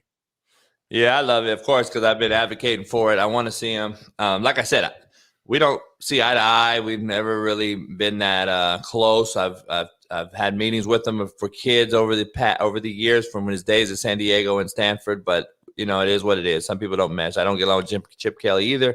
He don't like me. I don't like him. It is what it is, right? So, but I love his coaching style. I think he's a great coach. I think the players love him, and that's all that matters. He doesn't have to appease me or anyone else. He won a national title. He walked away on top, and those players loved him, and that's all that matters. Coach Moore loves him in Michigan. That's why they did the job. And moving on to that point, who takes over in Ann Arbor? Coach Moore is a no-brainer to me. Sharon Moore is a no-brainer to me. I reached out to him last night, congratulated him. I'd be shocked if he don't get it because I think Harbaugh's taking Mentor with him, from what I've heard, to the Chargers, which I would do too. But there could be different things, man. You could see this guy leave with Harbaugh maybe too. I don't know. I don't know if Harbaugh wants to take him to the NFL or not. But we'll see. I have heard some rumors that he might be bringing a lot of his coaches with him. I have heard those rumors as well. So I don't know. I mean, they could just be rumors. I don't know, but we'll see. What's going on, Matt? Matt, good morning. Hey, Matt look like he just got done putting in some work. He got the dry fit on with the cutoff sleeve hoodie. He got a little sweat going. Okay, Matt. What's up? What's your take on Harbaugh? I need a fucking haircut is what my take on Harbaugh is. I do too. Look, I think it's a good move. I mean, he's got a built-in quarterback. The Spanos family is a pain in the ass, but I'm sure he'll figure out a way to deal with them. Good for him. He doesn't have to deal with the NCAA anymore. Sharon Moore gets the head coaching job at Michigan. Things are good. So I like the hiring. That was my point with you to start the show off. And I wanted to, if you didn't hear it, I wanted you to kind of hear what I said. I basically said college football is losing its coaches because there's zero structure, zero integrity, and no passion for the sport anymore from the coach's eye. It's impossible to manage rosters, keep players from entering the portal, nor do we know who we can pay. Yet we still have to worry about the NCAA. It's a joke. It's a mockery. And if it doesn't get fixed ASAP, more will make the same jump, whether it's to the NFL, XFL, or UFL, whatever it is. Who knows? But people are going to be leaving it more and more and more. It's not ironic that Saban, Harbaugh, all these other guys have left. Matt, you said it yesterday, and I said it too. And Trent Richardson hasn't come on today, but he said it too. He didn't lack desire. Saban didn't lack fire. He wasn't tired. He was tired of all this shit. And so was Harbaugh. And if the NCAA can't see it, then they are fucking blinded by their own ignorance. Well, they can't see it, and they refuse to look. And the NCAA is still worried about like really petty, minimal things like cheeseburgers and, following people out of tunnels and shit. Like it's a joke. Smitty said that. Like you could have a Lambo as a player, though. Roll up to practice, but you can't get a burger. Exactly. I can get an endorsement deal from fucking Google, but I can't get a taco. It's ridiculous, bro. It makes no sense. It's fucking ridiculous. So I don't know how you fix this. I mean, it's going to take them losing more people. That's the way. People don't change unless they're forced to. So the NCAA is no different. If they start losing great coaches and everybody just wants to go coach in the NFL, which, a lot of guys do, then I don't know if they'll change or they won't. I mean, they're not being forced to change. So why would they? Brian Case, are you in here? B Case, Michigan fanatic, lives there in town or in Michigan. Is there a rule? I'm hearing there's a 7-day hiring rule in Michigan. Is that a real thing? Is that an employment right or law? Because I'm hearing that. Oh, it is. It says it. The job must be posted for 7 days due to state law. So I reached out to Sharon Moore last night. So, Matt, you don't see any funny business here? You think Moore gets it? 100%. They don't even need to. I wouldn't even interview anybody. He's 100% the coach. We knew this when he took over for Harbaugh when he got suspended twice. So the guys love him. He knows what it's like to be a Michigan man. He's bought in. He's the coach. 100%. 100%. Do y'all think he's gonna probably tear up a little bit once it's officially announced, or what? He'll probably cry like a baby knowing him. I mean, he's an emotional dude. Yeah, I'm just curious. I mean, look, if I got the head coaching job at Michigan, I'd probably cry like a baby too. Shit. You would definitely cry, man. I know you would cry. Which is fine. Which is fine. I just come out and say shit, talk shit. Smitty could do that shit in a nice low voice. He say I'm trying to get Sharon on the show. Smitty just says, hey, you know what I'm saying? Smitty be doing. I didn't say nothing bad. I said, ask you, do you think he's gonna cry? I didn't say that in here. Smitty's getting 2% again taken out. So make sure you fucking understand. He's gonna cry on the show. What? Guy can't cry when he's emotional. I love crying. Man can't cry, Smitty. Matt, you cried on this show before. I've gotten my eyes watery. JB's cried in front of me. 30 years old. He doesn't know yet. Don't worry. So I saw you'll be crying amicably. I still don't know. I still don't know. 20 minutes, man. We got to take a piss break, and then Steve comes on after you. Break. Are we coming on your show right after this? Tomorrow, I thought. No, today's Thursday, isn't it? Okay, today then. Smitty you can't do tomorrow, Smitty. I can do. Yeah, I can do a hot 20 today. A hot 20. Hot 20 it is. All right, hot 20. Hot 20. He just fucked off Coach Moore's coming on the show, so hopefully. No, I didn't. Coach Moore come on the Coach Moore was at Western Michigan, I believe. I'm not mistaken. Early in his career, he might have been there while I was at Ball State. I got to look back and see when he was at Western coaching because that's Maction. We family. Sharon Moore probably know me. I was a baller. I probably played against his kids and gave his O-line hell. He know me probably. Name drop me when you text him. Next, Matt. Ben Johnson, Detroit Lions OC, is the new head coach for the Washington Commanders. Here's the debate I want to have with you. I think you've mentioned this before recently too. You mentioned in the NCAA purposes, on the NCAA side of things, we got to figure out the timing of the portal, the timing of classes, which I don't think is ever going to change, the timing of when a coach can leave or what have you. I believe the NFL even has a worse situation in hiring and firing coaches and hiring coaches that are on jobs currently, especially in a deep playoff run. Detroit's on the precipice of doing something they've never done. And this guy's the head coach, so we know he's interviewed. We saw this last year in Philly when the DC was interviewing, already accepted the head job for the Arizona Cardinals. Later has proven to come out and say, I gave a lackluster breakdown in performance on our scouting report during the weeks off leading to the Super Bowl. Kansas City gashed me for that reason. I apologize, blah, blah, blah.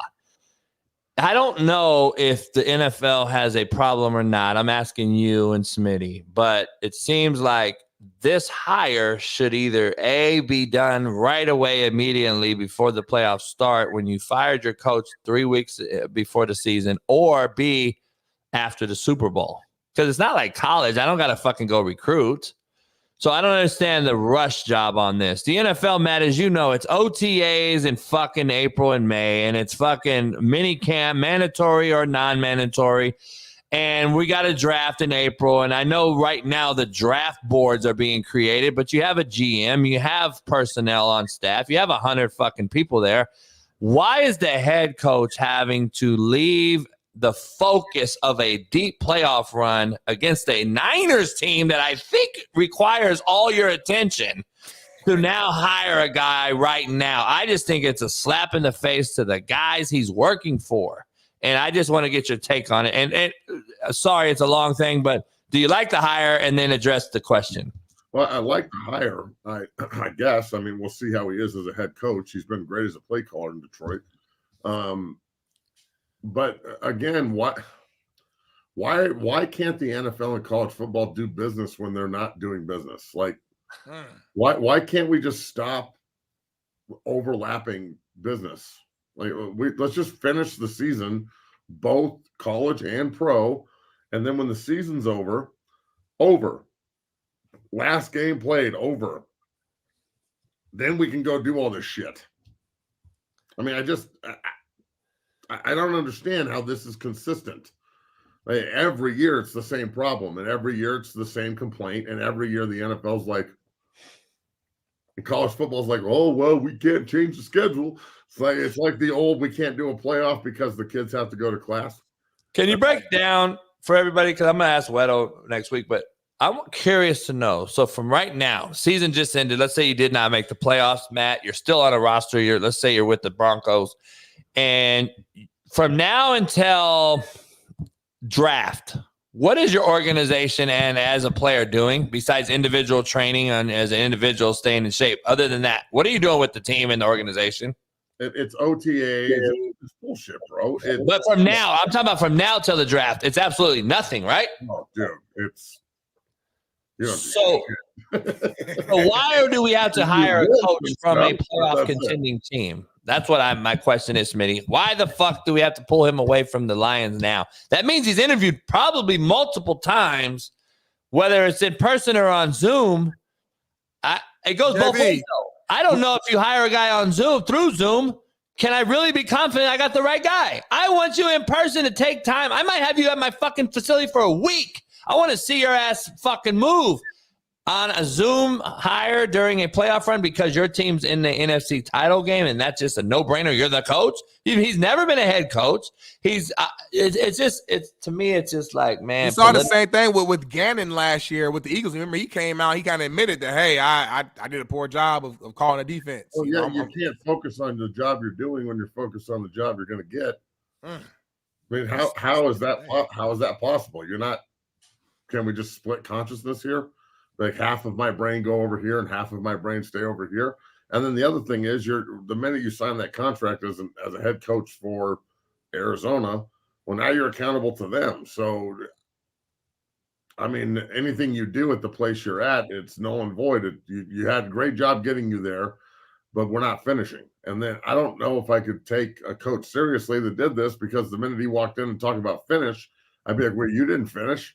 You left the game, you mentally checked out a game before the Super Bowl. Right. Like, what the fuck are we talking about? So it's just the hypocrisy of football, which is amazing to me. It's such an easy game. Like, you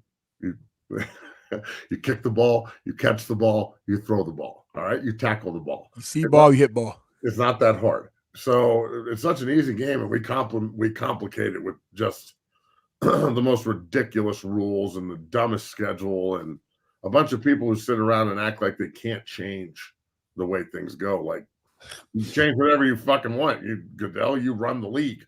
Just say this is what we're changing, and they'll change it. Doc, there's a 7-day rule in Michigan per state. That's why they had to fly a job. It's like the Cali JUCO job. You have to fly it personally, but we know nobody's going to apply. We're not applying for the Michigan job, by the way. I don't think on Indeed. All right. Big Matt, Russell Wilson's in the news. I've heard mumbling. JB. Wouldn't that be funny though if we could apply to like jobs on fucking like? You can apply for the Michigan job. Because they're a state. They're a state that has to have it open for 7 days, and that's why they can't name the head coach for 7 days. So 7 days that job can be applied to.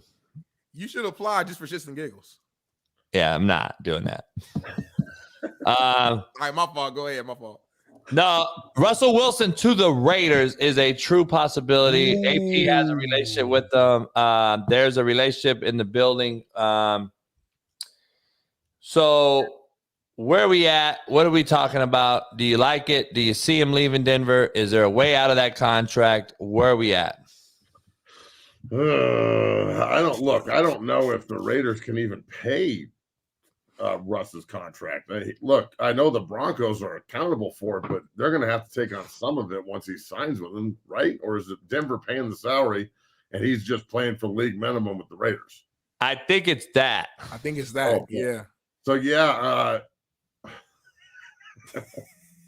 it would be fitting in Denver if the fucking Raiders got Russell Wilson and like he figured it out. And he couldn't do it in Denver, but he like goes to the Raiders and turns them around. That would be with AP. Yeah, like, that might be a good fit for him. I don't know. I'm not convinced that he's washed. I just don't think he's any good. Like does that make sense? He doesn't suck, but he's not any good. He's just really mid, and that's cool. It's better than me. So, look, the Raiders have a quarterback problem. O'Connell looks like Farva. So let's be real. If the Raiders really want to be successful, they're going to find a quarterback, and they're either going to move up and draft, or they're going to go find a cheap option, which is, Russ is the cheapest option, but he's also getting paid like an elite. I mean, that's a slap in the face. If Russell Wilson is a Raider and the Broncos are paying his salary, that's none too good. I mean, the Broncos country is not going to like that too much. Yeah. I would love it. I would love it. I think that be awesome for us.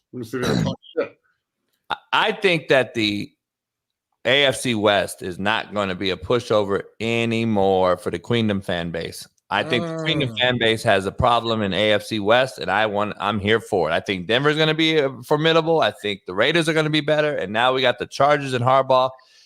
That's what we want to see, though. I'm tired of seeing guys skate through, and if you earn 6 AFC title games in 6 years, fucking right, you earn that shit. I'm not taking nothing away from you, but let's be competitive in this thing. I don't want to see Tom Brady make a 20-year run in the worst division ever. I want to see these motherfuckers earn that shit and go through it.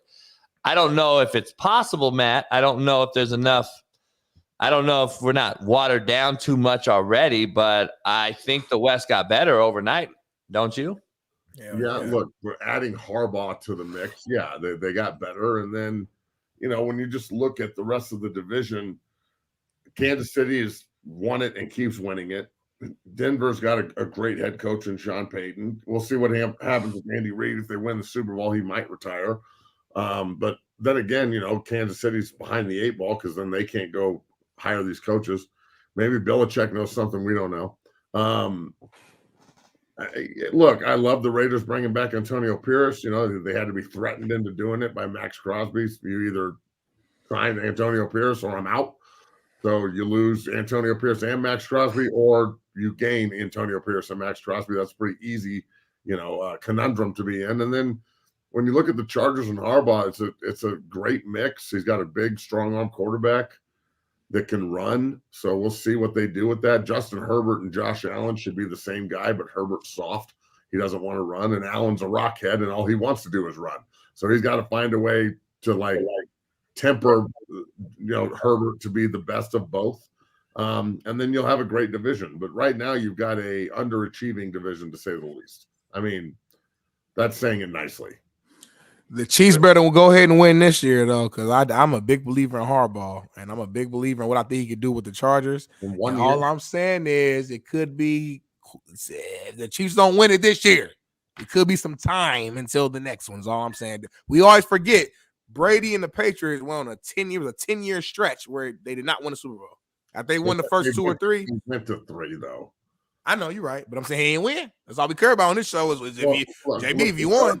I've heard this in Denver the last couple of days, Harbaugh is going to make sure the Chargers don't Charger anymore. I don't think anybody's above that. I don't think anybody's above it because Dean Spanos still owns them, and he is terrible. He's a terrible owner. Awful. God-awful. And you know what? I loathe the Charger organization almost as much as I loathe. I don't really like the Ravens. I feel like Cleveland got totally screwed. They leave Cleveland and all of a sudden they're like a 25-year dynasty with Hall of Famers everywhere and Super Bowls and fucking, Lamar Jackson and Lodi Nada and Terrell Suggs and Ed Reed and all these other bad motherfuckers. Well, that's the Browns, dog. That's the Cleveland Browns. Every time the Ravens go back to Cleveland, I can only imagine the tension in the stadium. And then also the old man that's sitting there what could have been, right? We had in 94, we had Belichick and Saban on the same fucking coaching staff. But I look at the Chargers and the way they did San Diego, and good, God bless San Diego. They are struggling right now with the floods. But the way they did San Diego, that fan base loved the Chargers so much. And they sold out only for money.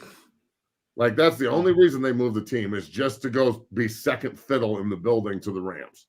Because the Rams had an established base. They were in LA already once. The Chargers were in LA once in 1960 and then moved to fucking San Diego. And they've always been a San Diego staple. The Raiders own LA, and they still own LA, and they will always own LA. There's no fucking dude running around in his fucking Impala sporting a Charger hat in LA. No, that's a fucking Raider hat, guaranteed. So, every single Charger game is a home game for another team. And I just, if Spano had his shit together, this will never happen, because the two megaplexes have, there's 32 teams, but there's only 30 stadiums. The Giants and the Jets share a stadium, the Chargers and the Rams share a stadium, the two biggest markets in the country. So it'll never happen, but I feel like the Chargers are going to be cursed for even longer than they have been because of the way they did their city. I was on a show with Bert Grossman, who's a former Charger NFL player. He does a show in San Diego. He runs a Arena League team where my former player Carlos Thompson is, and Taylor's a head coach. He said no way that the Chargers take Harbaugh, and he's a Charger. He played for the Chargers organization. The reason he said that is because of what Matt's saying. Spanos is a fucking idiot. He won't pay these guys. So we bet a bunch of whiskey. I won, so he's going to pay me. But he said he is absolutely shocked because the dollar amount hasn't been released. But what everyone knows, he got a lot of money to go do this thing to leave Michigan. So the Spanos is, to Bert Grossman's, take, they had to do something here to get over the hump, to make a splash because of the narrative that they're cheap, that they're shitty. So we'll see. Hopefully that changes this shit and moves some things around. Might have changed his ways now. Might be a different guy now, Matt. Who knows? Okay, so have they been shitty enough long enough to change? We'll see. I mean, this is the same team that had the Lions just did it. Well, yeah, they did. You're right, but I don't think the Lions were the literal doormat of the NFL. The Chargers were never the doormat. The Chargers are just the most average franchise in the NFL. If you look at from the fruition of their franchise until now, I'm pretty sure they're like a game or two either below 500 or above 500. Everything is even. Like, they just suck. The Lions weren't an afterthought. Like, Campbell came in and changed everything. Harbaugh has to go in and just change what Staley did.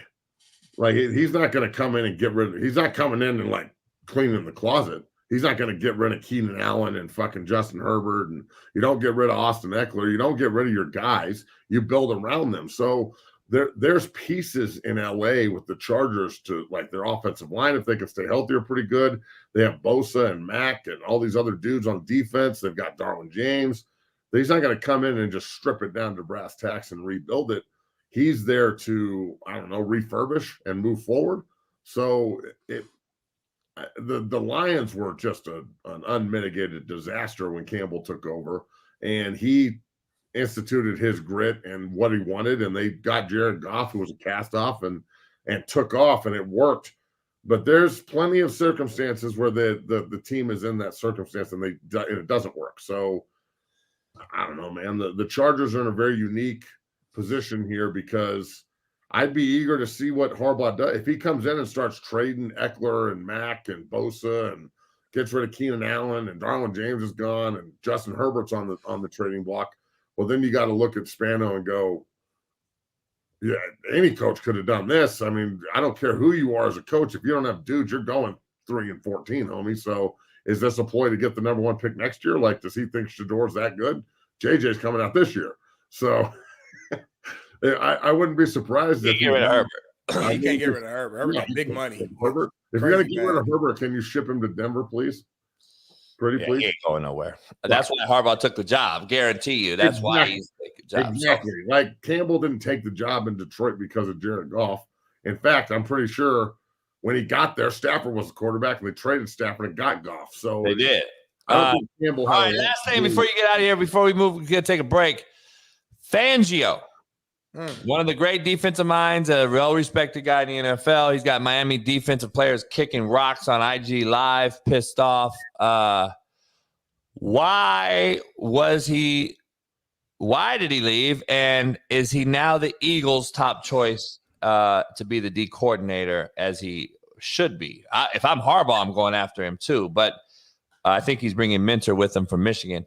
Fangio, apparently the rumor is that it was a mutual thing, and he could go closer to his family in Pennsylvania, blah, blah, blah. Well, he hasn't been hired yet, so I don't know if that's true. I want to know if it's an old school mentality thing versus one of these young guys in Mike McDaniel, who you like a lot. I don't. But where are you at? What do you think it is? Conflict or truth to this? Because usually there's never any truth to these statements. What happens to him, and is he kind of not being heard in the locker room anymore? He's too old. Like, what do you think about Fangio? Did you play when Fangio was coaching? No, man. I'm waiting. I was there with McDaniels and shit, homie. So, I mean, I played when Fangio was a coach in the NFL. I know, yeah. I mean, I didn't know if he was on a staff that you were on, is what I was saying. Yeah, look, Vic in Denver didn't do an awful job. He just didn't have a quarterback. In Miami, he didn't do an awful job, but when they got to the playoffs, everybody on the team was hurt. Everyone. Yeah. He didn't have any Jalen Phillips, Chubb, all their pass rushers are out. And they had fucking Justin Houston and Melvin Ingram were the two defensive ends. I mean, I thought I was watching like Chiefs Chargers in 2015. So, like, I'm convinced that Fangio is a good defensive coordinator. I'm not convinced that he's a great defensive coordinator. I think it's really hard to be a great defensive coordinator in the league anymore because it's hard for defenses to really take over football games these days. It is. Because the rule, if you have a quarterback that can play within the catered rules to the offense, they're going to complete balls and people are going to let you and then tackle you. Well, I don't really think that's the way Vic wants to play. So I would see him going to Philly. I think it's a no-brainer. The head coach up in Philly, Sarkisian, needs to do something. I mean, they're on his ass. They are on his ass. What's his name, Matt? Sirianni? Yeah. What I call him. You call him Sarkisian. Same guy. No, I love it. I love it, though. I can't wait because we don't care. We ad-lib the show. We don't care. We're horrible at names. We're horrible pronouncers. I'm going to go on Matt's show and fuck up whatever name I can in about 30 minutes. Yeah. I love when we fuck up names, and when we do it, we do it natural. I do it all the time. Worst at it. Smitty's the absolute worst. He's in Texas, right? Matt. Yeah. Thanks, Matt. Hey, Matt, text us the link. Text us the link. I'm going to come fuck up some names on your show in about an hour and a half. Fuck up some commas. And hey, go on over there to the show. Smitty and I will be on there in about an hour and 15 minutes. Tomorrow, right, Mac? We bringing the fucking heat. So when we hop on, we bringing energy, heat. So be the fuck ready. We're not waiting for shit. I got a hot 20 minutes. Be fucking ready. Goodbye. I grab that finger and bend it back if I was in front of you right now.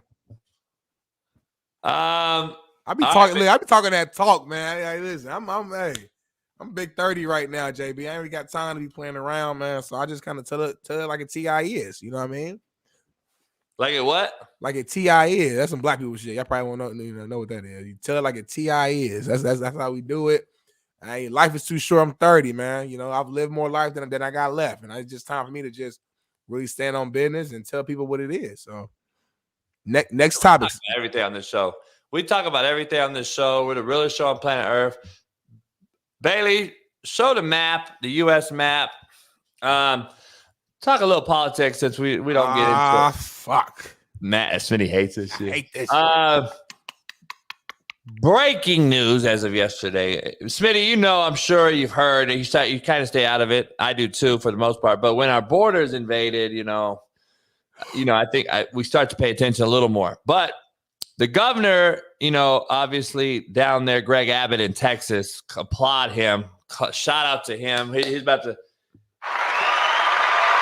He may start a civil war, but it is what it is, right? So, here's what it is.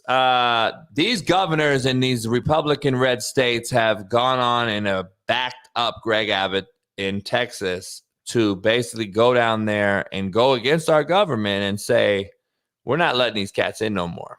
Enough is enough. We got millions in the country. We don't know what they're about. We've seen a lot of things happening from some of these guys. So basically, Big Smitty, if you don't know what's going on, our government and Biden put a court order in that Texas National Guard had to step down to the government and allow the border to be open and let these fuckers in. And Abbott said, fuck you. I'm not letting nobody in. So we have a civil disagreement going on, and now these other states have said, we're going to come down to Texas and help you, which is why I think the Civil War started hundreds of years ago, right? 100 years ago. So this is where we are. That's what's happening. I just want to applaud these guys for standing up for it. And we need to get Governor Newsom on board and go help out as well, because we're a border state, Smitty. We are also getting invaded. But I wanted to shoot that out. This is a governor that has come out and said... Each state is a border state. So I am calling on the 27 Republican governors of the United States to declare a unified state of emergency in response to the illegal invasion of the United States. So we got a problem, Houston. Smitty, break it down. Give us your full... I'm just fucking with you.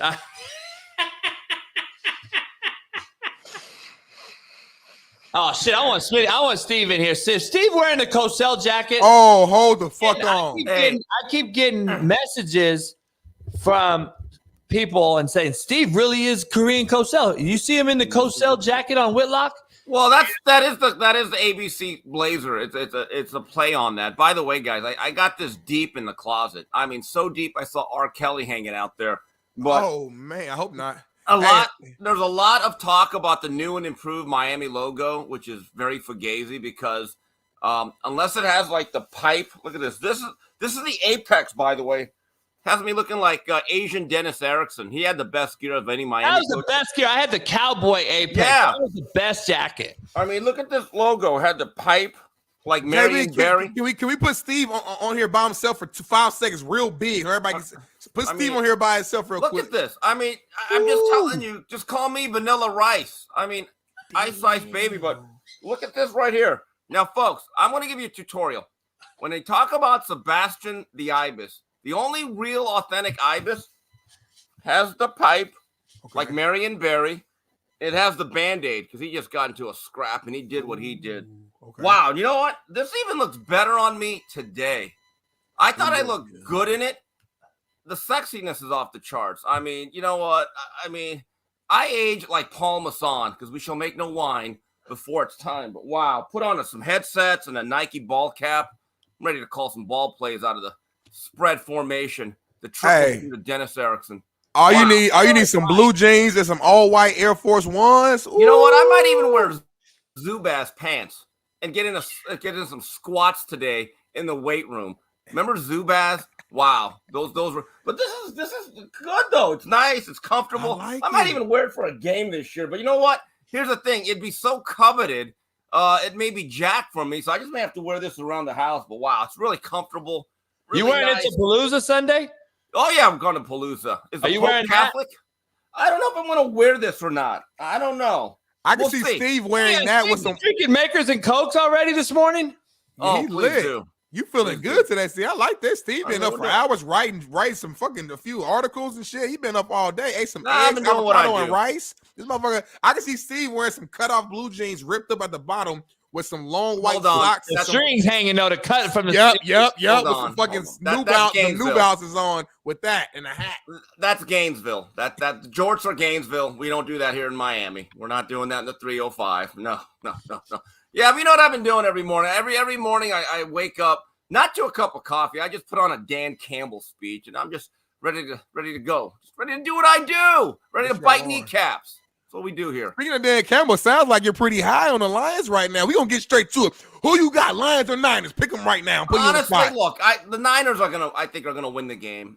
The Lions to me are like the '91 Cowboys. They made a lot of progress. They still need some parts defensively. Still get the sense they need a bookend pass rusher to help Hutch. Probably need another playmaking cornerback. I don't know if there's a true number one out there they can get, but I love the future of this team, and they are the story of the playoffs. I think there's a couple things here. It's either Lamar Jackson, does he win it or not? And Detroit, I think, has captured the heart of America because Dan Campbell is not the leader Detroit thought they needed, but it's the one America needed. And he's great. I love Dan. And I hope it actually leads a trend of guys who played the game that looked the part. No more Brandon Staley. No more of these analytical guys, even though Dan uses analytics. Let's get some football players.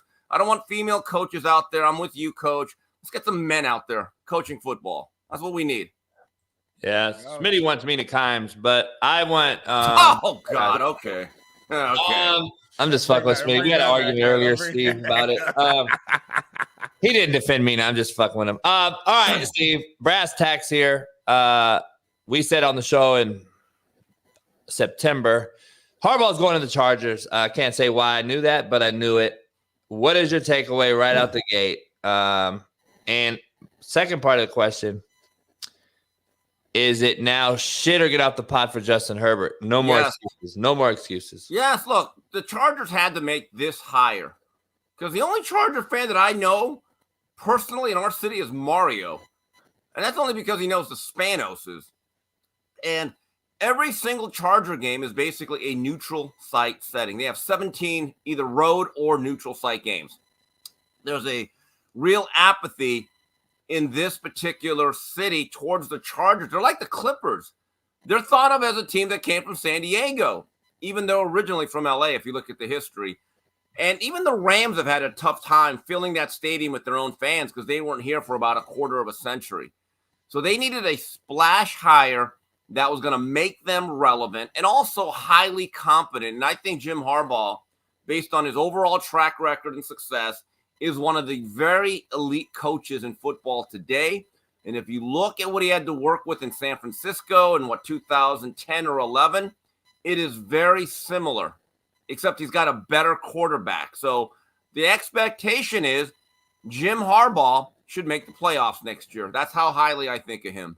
Is the AFC West now actually going to be competitive? Antonio Pierce, we're hearing rumblings that Russell Wilson could be headed to Vegas in a move that takes him from Denver to the rival AFC West Vegas Raiders. That would be interesting. Matt just came on and was like, that would be fit for a Denver Bronco right now to lose a quarterback to a rival. But the AFC West now seems like it's going to be a little bit more competitive for the Chiefs Queendom fan base. I don't know if you think it's good or bad for football. I don't want to see Tom Brady skate through 20 years of a mediocre conference. I want to see the AFC West get competitive. And if Mahomes deserves a 7th AFC run, then so be it. He's the guy.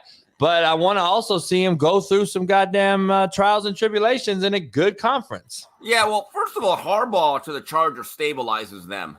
So that immediately makes that team better. Now, if Antonio Pierce can find a quarterback, whoever that is, and then a coordinator, those guys play hard for him. They're a rough physical bunch that has a lot of enthusiasm, so they'll be better.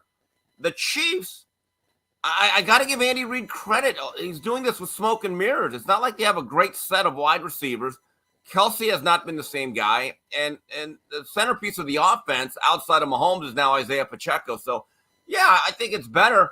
The Chargers have a good base of talent. They've been underachievers for about 3-4 years now. If they can get a healthy Mike Williams to pair him with Keenan, I mean, again, I don't know how much longer. I don't know the salary cap implications of all that. But now the spotlight is on Justin Herbert. You can't just be a stat machine at a certain point. That has to start to translate into victories. I hope so. I hope agree.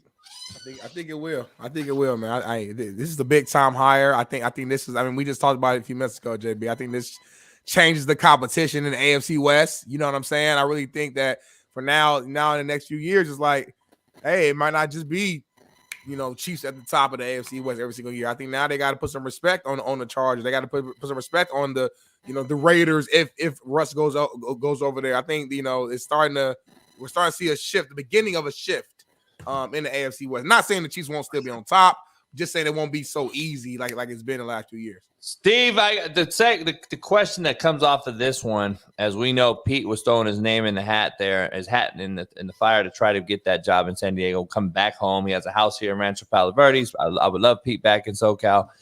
I'd rather have him at SC. But anyway, what happens now? Where is Pete Carroll headed? Is he going to be just stuck? I don't see him going to Carolina. There's no way in the world he goes there and deals with him. I don't see him in Atlanta. I think Belichick takes Atlanta. There's Seattle open where he just left, and then there's Carolina. I think Vrabel takes one of those two. Ben Johnson, who you adore in the business as a great play caller, has now taken the Washington Commanders job off the table. He's now going to take his first head coaching job there. Tennessee. Where does Pete Carroll go? I have no idea. I'm not really an insider, but it's obviously still wants to coach. All right, if you listen to that speech where he kind of was forced away in Seattle, but his age is going to be kept probably held against him, and he doesn't have quite the professional track record of a Belichick. And that's the difference between winning 6-7 Super Bowls and one. I think there could be a case where Pete Carroll probably has to sit out a year, but here's the problem. He gets a year older. So I don't really know where Pete Carroll goes. I think he would have been a good fit in L.A. because of his background and the fact he's a young, energetic guy. He's very good with the media. The media would like him. But I'll be honest with you. He may be shut out here for a year or two. Because at this stage of his life, does he really want to go through a rebuild? Does he really want to take over a 2-3 win team and have to elevate them? If you're Pete Carroll, you want to go to that team that's already won 7 to 9 games that you think you can make a couple of moves to get to 12 to 13. Yeah, it's going to be interesting. I don't know. How old was when? So does it remind you of a Dick Vermeil, though, scenario when he went back to KC or the Rams when he left there, went back to KC to try to finish it up? I mean, Chiefs Vermeil's now 87. He was born a year before my dad, so he's 87 years old today, I believe. He would have been what, 72? Well, was he that old? I'm not sure, but again, Vermeil, he admitted he never should have left the Rams. I never understood. He was in his 60s there, so yeah. But again, I don't know why Seattle made the move. I actually think they have a very good young foundation. They took a bit of a step backwards, but you'd have to ask an Adam Schefter what's going on there. I'm not really tight. Look, I give opinions. I don't have a lot of knowledge when it comes to this stuff. All right, so perfect segue for that. The Commanders hired Ben Johnson, who you like a lot. I just brought this up with Matt. I don't like the fact that we're interviewing for jobs while we work the job that we're on. We saw a horrible debacle on defense last year for the Philadelphia Eagles when their coach was interviewing for the Arizona Cardinal job. Later on, he's come out and said, I screwed that up. I didn't give full effort, blah, blah, blah. This is against a Niner offense that you have to prepare for, a Niners defense that you have to prepare for as the offensive coordinator. I just don't like it. Matt agrees. He's like, why can't we figure this shit out? It's not like college where he has to take the job and start recruiting. All he has to worry about is the draft. He has 100 other workers there right now and a GM. Why don't they wait? I don't get it. It's a slap in the face to Jared Goff and that Detroit Lion roster when you're getting ready to play a formidable opponent in Frisco. I think you have to worry about that fucking defense and not the Lions job. And I just think it's the worst possible, or the Commander's job. I think it's the worst possible time to hire guys and poach them away. And it's a first-year head coach, Steve. I don't like. Wait a minute. So the Commanders did not hire Eric Public Bieniemy? No. Jamel Hill gonna have a stroke. Oh my God! Get ready for Jamel Hill tweets. Anyway, and that's another guy out there sitting around that I'm. Is he going back to college? Like, here's the thing. I think a guy like Ben Johnson, I think the coaches have to have a little bit more honor here and say, excuse me, I have a job. Mission is not accomplished. I want to win a Super Bowl with my guys. If you think that highly of me, you'll wait 3 weeks. If not, then it's not my job. Coach, the coaches themselves need to say, excuse me, I'm getting paid here. I have a commitment. You like me that much? Oh, you can't wait 3 weeks to get the. So, coach, this is on you guys. Have some honor. Come on, coaches, JB. Yeah, I mean, you ought to say, you like me that much. Show people. So you're not going to let me win a Super Bowl with my guys? I put in OTAs, I put in a training camp, I put 17 weeks, and you can't wait 3 weeks for me to win a Super Bowl with my guys? Then get another guy. That's it. Hey, Smitty, I used to say, I'll fire you if you're shopping jobs on the job. Now, this NFL. So I know D. Campbell knew. Obviously, we know he knew. This is an opportunity Dan Campbell, I'm sure, is promoting. That's what head coaches should do, get them where they couldn't get themselves. Now Detroit, that's why the NFL is so hard, Smitty, to continue to be good every year. Like now Detroit's going to lose a great play caller for that particular skill set offense of Goff and St. Brown and Gibbs. Who do you get in there now as your OC? Like that's another ball game. That's a whole nother thing. And speaking of Bieniemy, I don't know if he's not going back to college, and does he end up back with Deion in Colorado? His alma mater. Wants to go to college. I don't think he can go to college. I don't think he can go. Bieniemy will choke the shit out of somebody in college. I don't think he could go back to college, and he'd probably be justified. The college game is a mess. Look, when you are a coach, there is a natural expectation that every year I have to replace about 20 to 25 young men as I graduate them. And then we bring in 20 to 25 young men. Nobody wants to re-recruit 85 guys every single off season. That's why Harbaugh and Saban's gone. That's my personal opinion.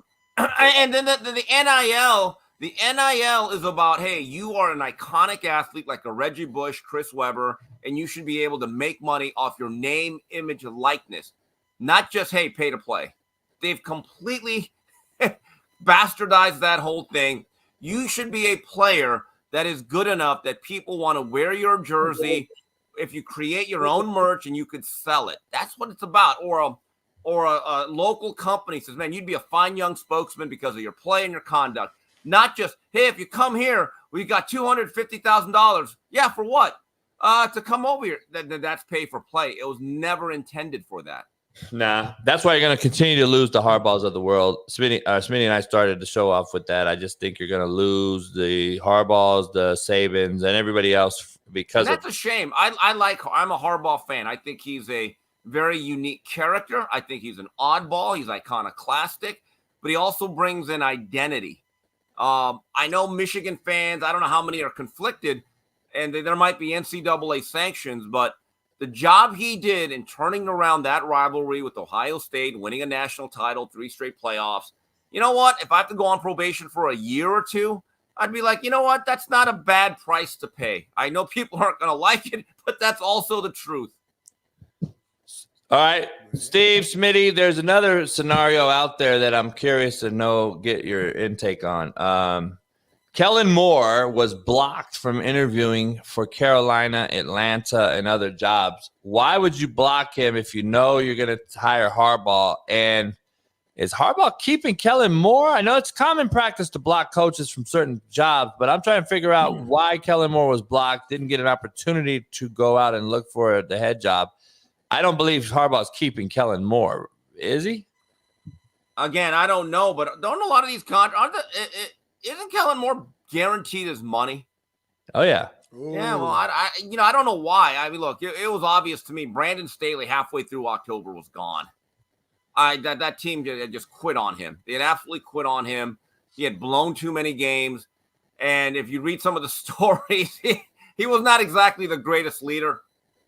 But Kellen Moore is a pretty highly thought of guy.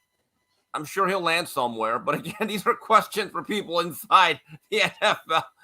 Kellen Moore's just, he's a guy, whatever. Yeah. All right. Who knows? Smitty, go ahead. Yeah. No, I'm just saying, obviously there's no way to actually know, but I mean, Kellen Moore was a hot commodity just a couple years ago. And now he had one bad year, and now everyone's saying the guy is like, I don't know if it's a bad year. I think it's twofold, Smitty. I think the progress that Dak made with McCarthy without Kellen Moore hurt Kellen Moore more than his digression with Herbert. But at the same time, is McCarthy still like this guy is a Super Bowl winning coach? You know what I'm saying? So like why are we so shocked that Dak had success with Mike McCarthy calling the plays? Why can't two things be true? Why can't he have success with Mike and we can still say that Kellen Moore did a hell of a job when he's with Dallas at the same time? You know what I'm saying? Like why do we need? It's almost like we needed Dak to have a bad year with McCarthy to prove that Kellen Moore was great in Dallas. No, maybe Kellen was great. They both were great. And Darnell, I don't remember Dak ever having bad years with Kellen Moore. I really don't. Never. And by the way, that playoff game a couple weeks ago, that was not with Kellen Moore. That was an implosion by Dak. Can't blame Kellen Moore for that one. Yeah. I don't know. It's tough. Steve Fangio, a great regarded, well-liked D coordinator in the NFL, has parted ways with Capri Pants. Why? Why did this happen? Is said mutually agreed to closer to home. Well, he didn't have the job in Philly that I know of. So I'm trying to figure out why, and do you go get him in Philly if you're Sirianni? Yeah, he's a respected guy. This was an interesting one, but when I'm watching the Hard Knocks, the in-season version with HBO on the Dolphins, McDaniel is a pretty bright offensive mind, but his whole personality and quirkiness and, hey, I'm cool with the players and I wear the latest shoes. I don't know. Just whatever. Mr. Fancy Pants. See, I like Dan Campbell. You like football guys. See, you like guys rough around the edges. A football player. Mike McDaniel looks, I don't know, like a fancy DJ out of South Florida that gets overpaid to spin records. I get it. The players like him. I wonder if they really respect him. And again, to be fair to everyone involved, they lost Jalen Phillips and Chubb. And once they lost their two edge rushers, it just stripped apart their whole defense. They were not the same. But there could have been an issue, and I'm just speculating. Vic Fangio, probably an old school football coach, his style may have grated on players who like the cool guy McDaniels. If you look at that Lions staff, it's a bunch of former players. Up and down, Hank Fraley, Aaron Glenn, Mark Brunell, their linebacker coach, Shep. He's a former player. So they're all kind of in alignment. They all have they kind of know what it is to be a player. They understand what players go through. So there's not that cool guy. Everyone's just kind of the same guy, basically. So we'll see. The whole Dolphins thing, to me, there's been a pattern. They're really good when the weather's warm. The leaves turn a different color, and it goes south. That's been the pattern the past 2 years. Yeah, I agree. Smitty, I don't know, Steve, what you think. This weekend's games are going to be, hopefully epic ones. I hope we have two good ones. I have film on all four combinations and two possible Super Bowl opponents. We broke down. We'll probably do some more tomorrow, but the Ravens have a common narrative here. They've played these teams already. So they beat the Lions by 32. They beat the Niners by 14. The Chiefs lost to the Lions game 1, week 1, and I don't believe played the Niners this year, but the Niners, they beat the shit out of the Niners last year in Frisco. Where are you at? What's the best combination for the fans to view, and who do you expect to be in this game? I would say Niners and Ravens. I think the Ravens are going to win it all. I think they're the best team, top to bottom, on both sides of the ball.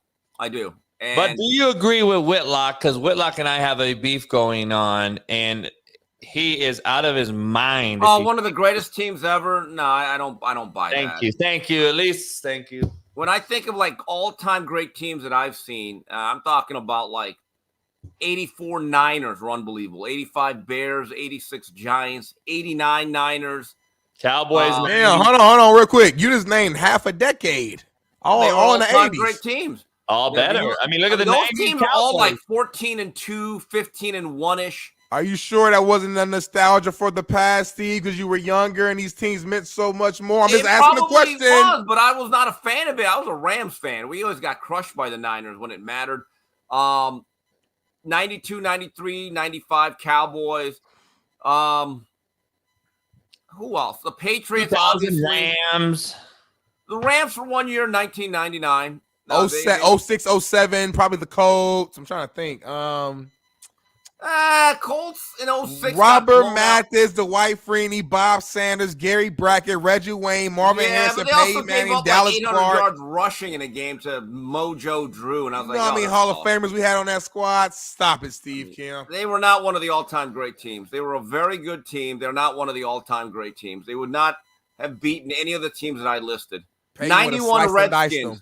91 Redskins is one of the best teams. They had the posse outside. Rippon had an MVP year. They had Darrell Green, Charles Mann. They had all sorts of guys. But I mean, like, look, this year's Ravens team, in terms of point differential, they blow teams out. They do. But I told this to Jason. Let's wait 2 games. If they win each game 38-7, then I'd be willing to say, hold on, we should kind of look at it.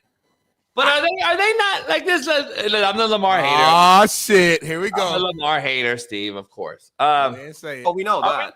Look at this and just really say this is because we've all agreed. Whitlock has been on the show. He had you on. He had me on to say, you know what, JB, you might be onto something. You might be right about this mediocrity shit. This is a bad, watered down product we're watching every week. Now we're changing it. Now Lamar is the best ever, and the Ravens is the best ever. I thought the league was watered down, Jason. So I'm trying to figure out how does it go. So I'm the same guy all the time. That's the difference with me. I'm trying to figure out how a mediocre league that we all agreed on his show, and now he's one of the top 5 teams of all time beating this mediocre. Well, I wouldn't say top 5 team, but for today's standard, they are really good. They have pretty good depth. And now Mark Andrews, I think, might actually play. He's back. So, but look. Lamar has to win it this year. He will. Everybody relax, y'all. This is the year. I don't see it. We're not going to do that, though. Don't say that. Don't do that, JB. This is the year he has to do it, You're trying to set my brother up for Well, now, wait a minute. Hold on, Darnell. You're saying we will, but then don't do that. Which is it? No. They're going to do it, but listen, this is what JB's doing. And a lot of people are doing this in the media right now. They're saying Lamar has to win this year. Making it to a point to where in the event that, I don't know, the reigning Super Bowl champions and Andy Reid and Mahomes ends up beating them, which could definitely happen, we're gonna make it to where, oh my God, Lamar Jackson, the one chance you had in the rest of your career, the one chance you had to win a Super Bowl, you completely failed. This is an epic failure, an upset. We're gonna blow it out of proportion is what I'm saying. And then if he does win, it's like, oh, it was a watered down league. You were supposed to win. So now we're set up to where it's like, damn, like, damned if you do, damned if you don't. I want to make sure that when they win and when Lamar Jackson wins Super Bowl MVP and his second regular season MVP, that Coach JB and all the naysayers gives him the proper flowers. That's all I'm doing. That's all I'm saying. I think they're the best team, top to bottom. They're the most physical. They have the most athletes. They got the size. Zay Flowers has been probably one of the very best draft choices in that first round. They should win it. Everything Smitty just said, then he's just contradicted himself. Then he better say that Lamar ain't the guy. Then I'm trying to figure out which one is it. Listen, I agree with both of you. They are the best team in a watered down, shitty league. You know, I just can't put a lot of weight on that. I just can't say they're Lamar's arc. It's a lot like Peyton Manning. It took Peyton about 7 years to get over the hump. I think he won in year 9, if I'm not mistaken. Right. So he's kind of in that. We're going to compare Peyton to Lamar. We're not, but we're just saying that we've seen other greats. Stop. That's a cop-out. I'm saying we've seen other greats take time before they had to win. But the debate is the style, though. The debate is the product, the result. Go back. The style. I'm so glad you said that. The truth is just seeking out. And I talked to my guy, shout out to Joe Baker, our graphic designer. We were going back and forth last night. And as quarterback guys, and I get it, I understand it. When you're coached a certain way and you coach others a certain way. Again, Jimmy, I know you coach mobile quarterback. I know that. But at the end of the day, you're core. But let me elbow up. Let me clarify what style meant. All right, clarify. Style meaning sustainable. style, because we've seen Lamar miss games because of his style. Peyton Manning was getting results numbers-wise, dominating the league, couldn't get over the hump. I always said he had an it factor issue. The style allowed him to stay upright and play, though. And longevity-wise, that is the style I mean. I don't care that Lamar runs around and does all those things. Like I said, I would love that. I'm with you, but Coach, let me just tell you something. I think Josh Allen's style is much more damaging. Because he's bigger. Well, not only that, he runs like a tight end. He's reckless. I don't think Lamar takes that many hits anymore. He don't. Thanks, Steve. Lamar stays clean. Let me tell you about Lamar.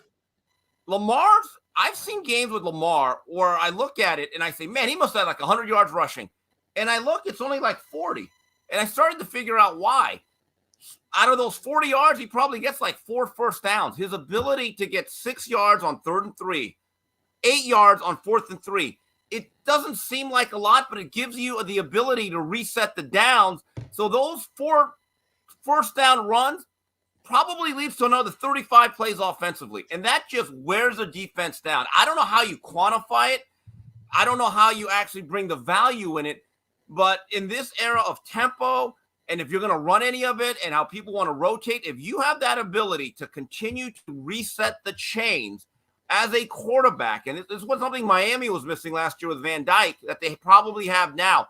If you have a quarterback that 2 or 3 times a half can just run and be a threat at that mesh point and get you a first down, that actually means you might add a 5-play drive that may end in a punt, may end up being a 15-play drive that ends in points.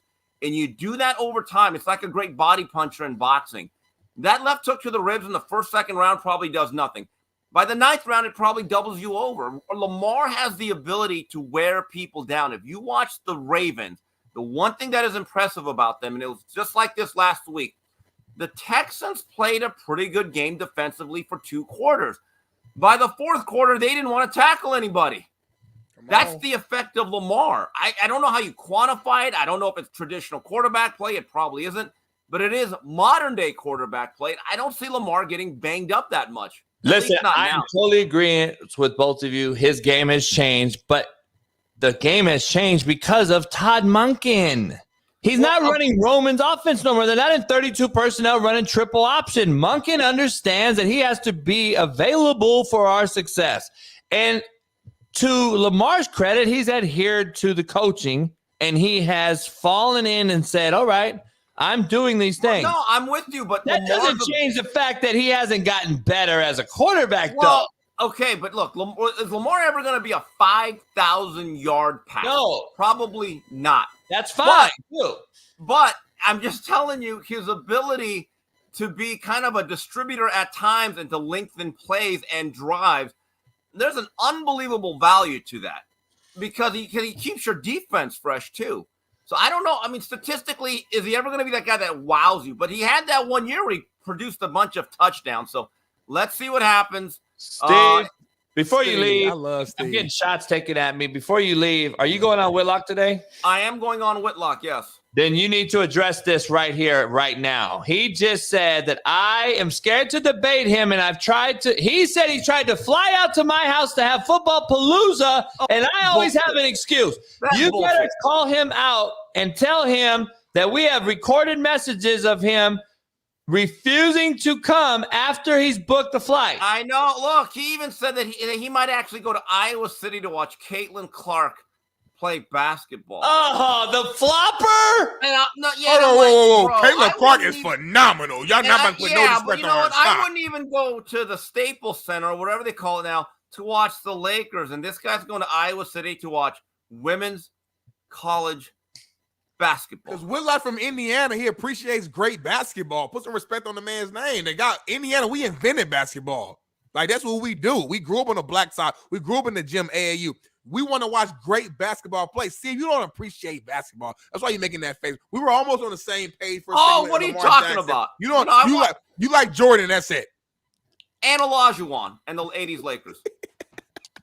That's it. And Kobe. And everyone else stinks. Nah, he don't like Kobe. And by the way, Kobe. Kobe, though. He likes Kobe. He pays homage to a lot of Kobe. I'll never forget. It was a Sunday night. It was late January. I was dead tired. I'm at my friends. I come back from a Pacquiao Morales fight. and some other friend calls me, and this is like around like 7:45, 7:30. I'm kind of, hey, he goes, hey man, you watching Kobe? And I was like, no, what's up? He's got like 60 something, and I said, oh, that was a great game. He goes, no, Steve, the game's going on. And I was like, what? So we all turned the channel. I was in awe. And the most impressive thing about that game was the Lakers were down by like 17 points in the third quarter. Mm-hmm. Every one of those points was needed till about the last 90 seconds. It's none of this Joel Embiid bullshit that we see, all those empty calories. Kobe, but I still say Kobe's most impressive game was outscoring the NBA Finals bound Dallas Mavericks by himself over 3 quarters. I actually think it's a harder achievement than 100 points. He outscored Dallas by himself 62-61, and I'll never forget watching that game, and I remember thinking he might get 100. And the greatest story is I think Brian Shaw was a assistant at that point. So Phil says, hey, ask him if Kobe wants to do anything more. Like, because I think even Phil thought, like, this could be historic. And so Shaw comes over to Kobe. Kobe's like this. Shaw goes, hey, Phil wants to know if you want to. He goes, there'll be another game like this. And Shaw goes, what? Yeah, I'm good. That's people do not realize the best Kobe Bryant was actually the year and a half before Pau Gasol after Shaq. So when he was surrounded by Smush, Chris Mim, Laurent Prophet, bunch of guys. Cron Butler was okay, but he was a role player, and Lamar, who wasn't a good starter. He was a really good bench. But when he was surrounded by Flotsam and Jetsam, every game that Kobe hit his first couple of shots, I'd be like, okay, we might see a 60. And he actually would do it like 40 points was like routine. He had 4 straight 50-plus points. Yeah, I remember watching those games. Right. And it was amazing because the stuff Kobe did. See, I actually think his MVP and his championship years post-Shaq, they were fun. They were great. His best basketball was the year or two after Shaq. But anyway, Darnell, are you grounded or are you coming over for Football Palooza Sunday? You're going to keep on, Steve. Listen, it's going to be a surprise visit. I don't want to make no promise. I don't want to say yes. I don't want to say no. Just if I pull up, just be excited. You know what I'm saying? That's all. Last time I came there, I took all y'all money in poker, though. So I don't know if you guys. Yeah, you were like Phil Ivey. You were like Phil Ivey that day. You had all the chips all lined up. Hey, Steve, before you leave, real quick. Before you go, I'm going to ask you 5 more times. I got to work out here. I know. The Bucks fired a coach that were 30-13, and they hired Doc Rivers. Where are you at with that? I know you're not. Oh my God! So I know it's going to happen. The Bucks are going to have a 3-1 lead in the playoffs. And they're going to lose. That's what's going to happen. Doc's going to have another malpractice. Palooza, beer early. We'll have Makers and Coke. We'll have Ash waiting at the door. Blue jean shorts, Steve, for your workout right now. No jean shorts. No shorts. I got the Zubaz. Vanilla rice, Korean Kosel. Appreciate you. Onion rings. All right, Steve. Oh, he botched those onion rings last time. Tell him about that. Oh, God. I might do it. Yeah, right. Okay, see you later, guys. All right, later. Steve, one more question. I know. We always try to vanilla rice, classic vanilla rice.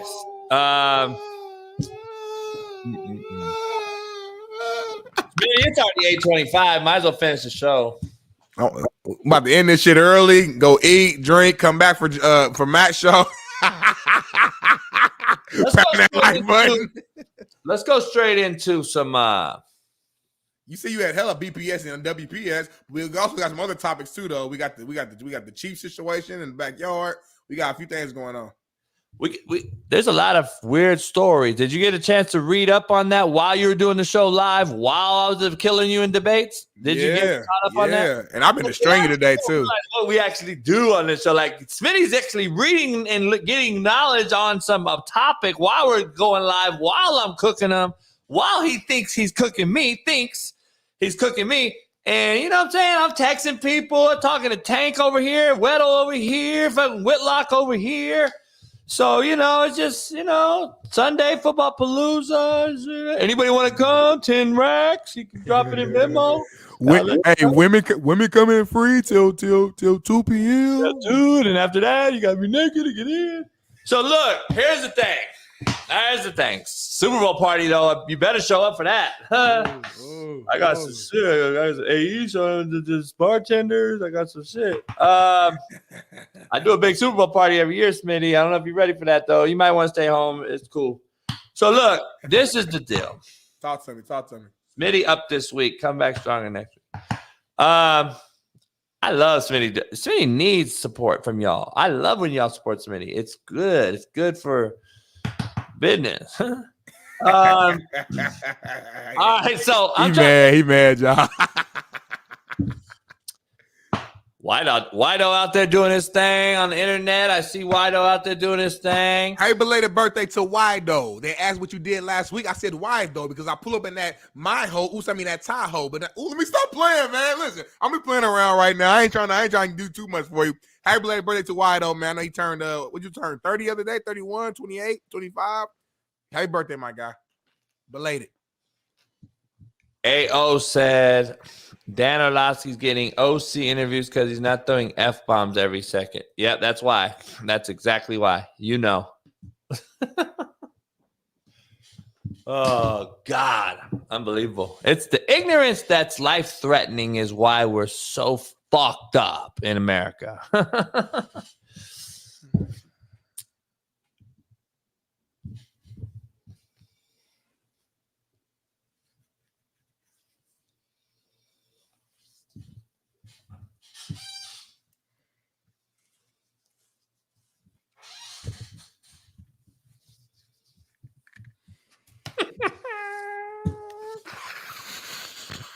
Take a deep breath. Usaw, let's get into it. We got some things to talk about. And the first thing right out the gate is OBJ being a bust. Like I said on this show, OBJ is a bust. I said it on this show. I said it months ago.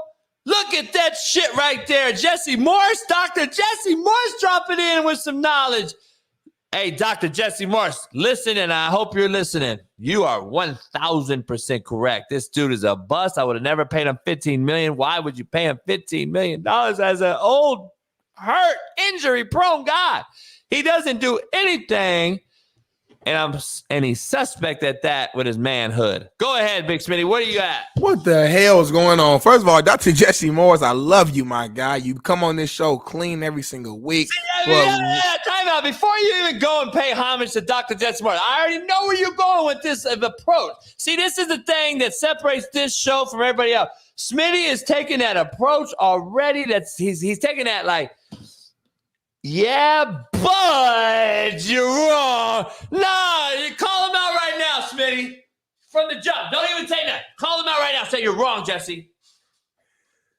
You're wrong, Dr. Jesse Morris. The thing is, man, number one rule amongst us men, never count another man's pockets. And that's what we're doing right now. We count OBJ's pockets right now. Not counting his pockets. It's counting his pockets. We're literally we're saying he's not worth the money that he got because of his stats. In football, OBJ is worth way more than just his stats to that team.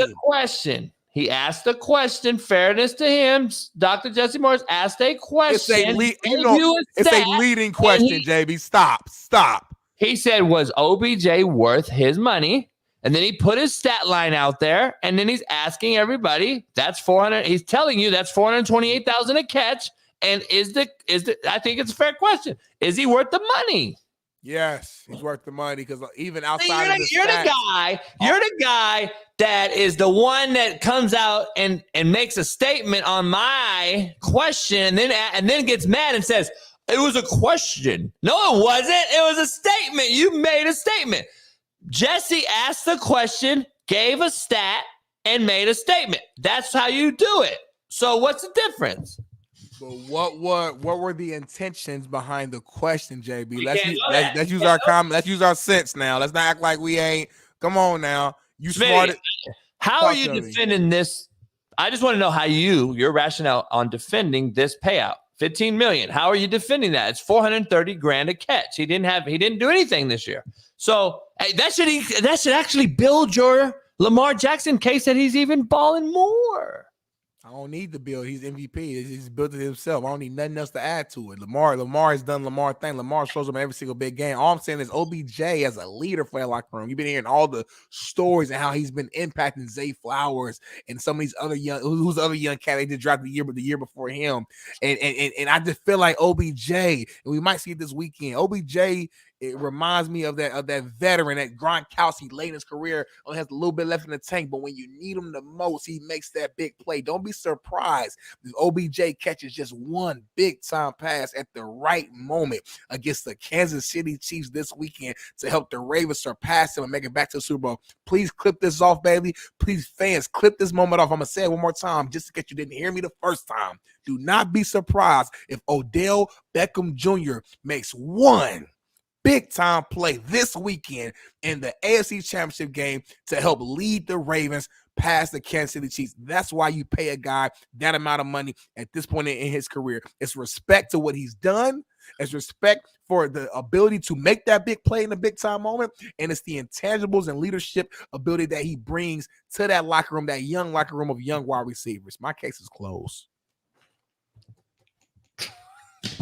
Smitty out of breath like a motherfucker. There's no way he did all that without being on breath. I stand on business. I got the best lungs, they said, in all California. They told me I got my lungs checked the doctor a couple weeks ago. They told me my lungs are just like some lungs they've never seen before. Like, it's amazing. I could talk for an hour straight with little to no air. I can hold my breath for fucking 10 minutes right now. Underwater? Underwater, above water, it don't matter. I'm a fucking amphibian. I can do all things. Told you at the beginning of the show, JB. I'm different. I'm a different breed. That's why you want me on the show. I'm a different breed. I'm not like your previous co-host. no diss to them. I'm a different breed. Yeah, this Kobe and Shaq right now. Right now, we beefing. We don't know who the fuck is gonna take over. We don't know what's going on. We don't know. You the MVP. I'm the MVP. You might drop 35 and 27. I'm gonna drop 30, 32, 12 and 9. We don't know what's going on. You might get fouled out. I'm gonna take the game-winning shot. You might get a flat tire. I'm gonna host the show. That's the difference between the other co-hosts. I'm a different breed. I'm putting fire under your ass, JB. The other co-hosts, they were scared of your ass. You cuss, your face get all red. They get all nervous. They don't know what to do. I'm from that shit. I invented that shit. I'm from the hood. I grew up with arguments in the fucking household in the locker room. That's my shit. That don't scare me. That shit pisses me off and brings the best out of me. That's the difference. So get your mind right. When you brought me on, JB, you didn't know who you was bringing on. I'm a real deal. Ask Marcellus Wiley. That's what you talked to Marcellus. He said, I love that young fella. That's my big dog. I don't know what he's doing, but hey, hit him up because Marcellus knows I'm different. I'm built different.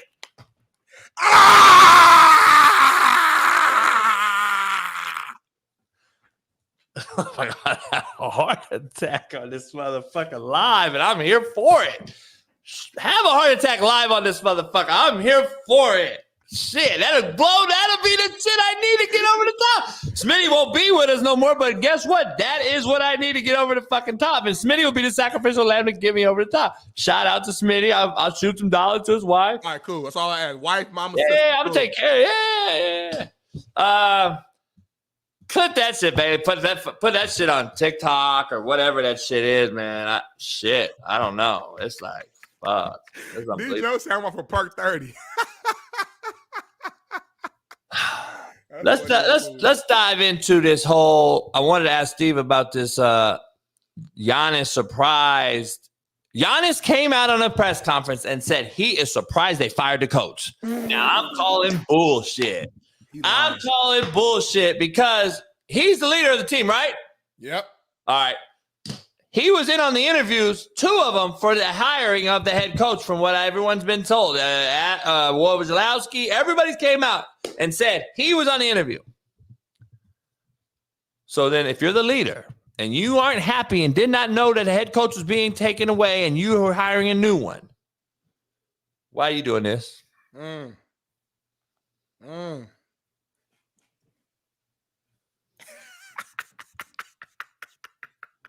Hey, rewind that. Play it again. Play it again.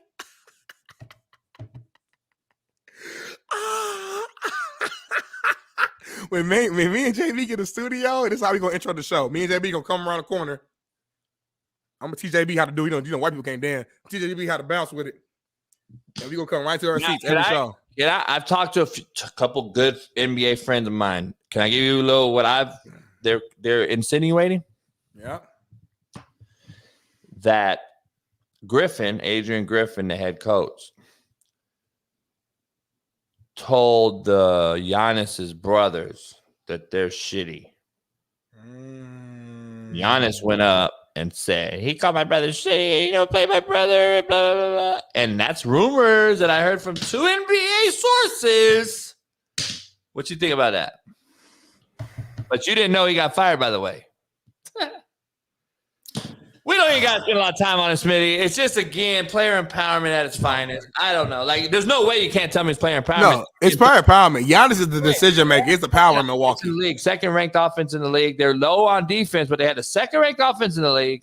Oh, no. Was it first offense in the league? They got the first-ranked offense in the league, second in the East, AFC, in the NBA in the East, second, and I think they're 20-something in defense. But when Brook Lopez and Giannis are on the court together, they're second in defense. So I'm glad you at least said player empowerment. We know it's player empowerment. I'm just trying to figure out. Giannis has had a few coaches fired. It's crazy to me. They just won a title. Like, I'm tripping on this shit, man. I'm just like, God damn. And we're expecting a change in the sports world. Are we expecting a professional sports world to really change when there is no hierarchy and the players are in on meetings to hire the guy? What happened to just, fuck, man, we didn't like who they hired, but they hired him. Like, Jordan didn't like fucking Doug Collins. Yeah, that's true. I'm just saying, like, we used to play for who the fuck we had to play for. Like, I'm sure Tank played for guys he didn't like, and Matt and myself. Yeah, but hold on, time out. You brought up Jordan. Jordan literally retired because they fired Phil Jackson. He said, if Phil ain't coming back, I'm not coming back. So what you? He was already at his end, though. No, but he wanted to come. He wanted to keep playing. But he wanted to keep playing though. If best believe if Phil stayed on that team, Jordan is staying on that Bulls team 99, and the Spurs might not win their first ring. Come on now, JB. LeBron got what's his name? David Bland or Blatch or whatever fired in middle of the season. T. Lue comes in and win the championship. The only thing is, I don't mind you having that power and doing all that, but like it does put a little bit more pressure on Giannis. It's like if you're gonna be making boss decisions like that around the team and being basically the GM, part player, part owner, you got to make sure you bring some more jewelry to the city. You know what I mean? So I do say that, but hey, if the team and basketball is a smaller team too. So if you ain't bought into these 12 people on this team and they not fucking with you, you're not going to win. So you might as well go ahead and make decisions right now. As bad as it might look publicly, it's probably the right move. Not saying the guy's a bad coach in general, but maybe they just didn't do their due diligence on if he would be the best coach for this team right now in this moment with no head coaching experience. So we'll see. Now, if Doc Rivers goes out here and they lay an egg, they get beat in the first round or some shit, we're going to look back at this moment. We're going to put a lot of blame on Giannis, a lot of blame on Doc. We're going to blame Dame, saying Dame wasn't like that. You should have kept Drew Holiday. All that's going to come. But until we know how it's going to end, we can't say nothing yet. And then he said they already hired Doc Rivers 2 days ago. And then last night he said, like, he's getting blown up in social media.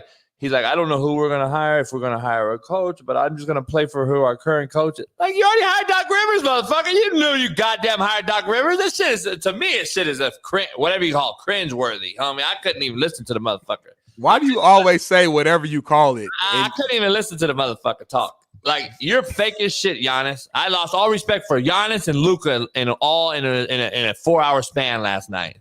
All right, Smitty, let's do this. Let's do the white people shit. Let's do some black people shit. Let's do some real talk, jaw jacking, and then we'll end the show a little early, take a break, and then do Matt's. Let's do it. I like that. All right. Because I'm a leader of men. I lead and I follow. I create. I orchestrate. I produce. And that's what I do without any time off. Smitty think I just go straight smoke cigars and build some shit in the backyard, drive BMW, drive a Cadillac. That's what he thinks I do every day. I do, though. I can't front. That's what I do. All right, so here we go. Drop that shit. I need to have it. What is it? Touchdown! We need some new songs added.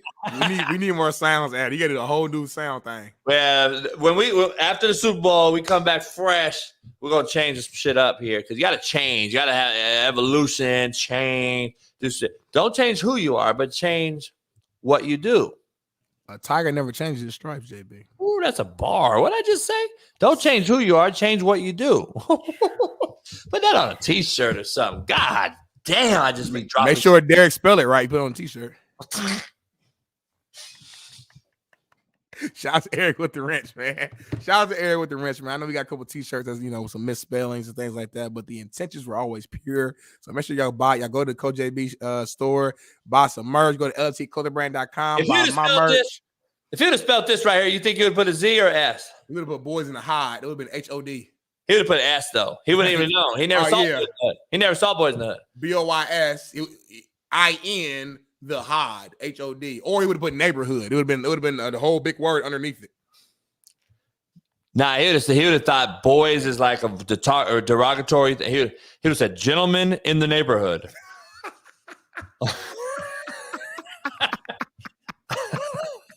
He definitely would have did that. Gentlemen in the neighborhood. It would have been this font, though. It would look like a fucking gentlemen in the neighborhood. The whole shirt would have been covered because the words are all big and said gentlemen, neighborhood. Because those gentlemen in the neighborhood are always hard. Hell yeah. Gentlemen in the neighborhood are always hard. All right, let me ask you. Real talk or jaw jacking? Women out there, I'm addressing you personally. All the women, I love women. I love what you stand for. I love your orifices. I love everything you do. Sounds like a butt is coming. But like Smitty always says, but there's some scandalous ones out there. Y'all scandalous. Take a look to this. I'm going to give you the context, Smitty. This is real. This happened. A wife of a man hired a hitman to kill him. Oh, what? But she didn't know the man that she hired to kill the husband was an undercover cop. They faked the man's death and said they found him in the back, shot to death. The wife shows up. And I want to ask you what you think of her acting job, because they played her like a fiddle. Women is scandalous, dog. Women is scandalous. Take a listen. I'm Sergeant Ramsey. I'm the one that called you. Thank you for coming. I'm sorry to call you. Listen, we had a report of a disturbance at your house, and there were shots fired. Is your husband Michael? Okay, I'm sorry to tell you, ma'am. He's been killed. He's been killed, man. I'm sorry. Listen. No. Try to calm down. Listen, right now what we need to get you to the station. We need to get you to our police station. I can't let you in, man. We have to do our job. If you want us to find this killer, okay, we need you to calm down.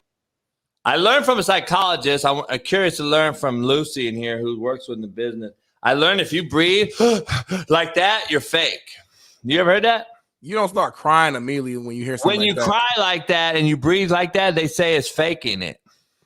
I just feel like when you hear that, like, I won't even start crying immediately. Like, I know it sounds kind of counterintuitive, but like, I'm like, what? I'm like in shock. I'm like, hold on, what'd you just say? Like, it's a build up before the tears start coming. So that's fake. And my boy told me the whole video is they walk the husband out after they cuff her. They walk him out and he's right there like, damn, that's fucked up. I'd throw the key away on her ass. Yeah, that shit crazy. That shit crazy. But that's you like that type of that. I like how I like finding a good woman who's not gonna do that to me. He's gonna take care of me. You like getting in the hood dealing with shit like that. That's what you try to say. That's what you do. You so scared of the negative that you just will avoid all of it and stay single. That's crazy. And I thought you weren't scared of shit. In honor of our Mexicans, we call it Mexicans here on the show. We got some MPS, some Mexican people shit. Me gusta. It's also some made up human shit, but it's Mexican shit. This is fucking comical. I don't know why you turn your head that way. Here we go.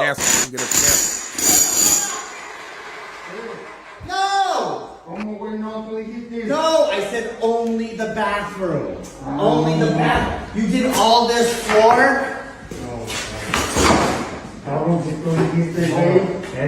You did all that. No mames. Él dijo, güey, que se va a tomar todo. Él nomás dijo los baños, para el piso de los baños. Only the bathroom. Valió, no.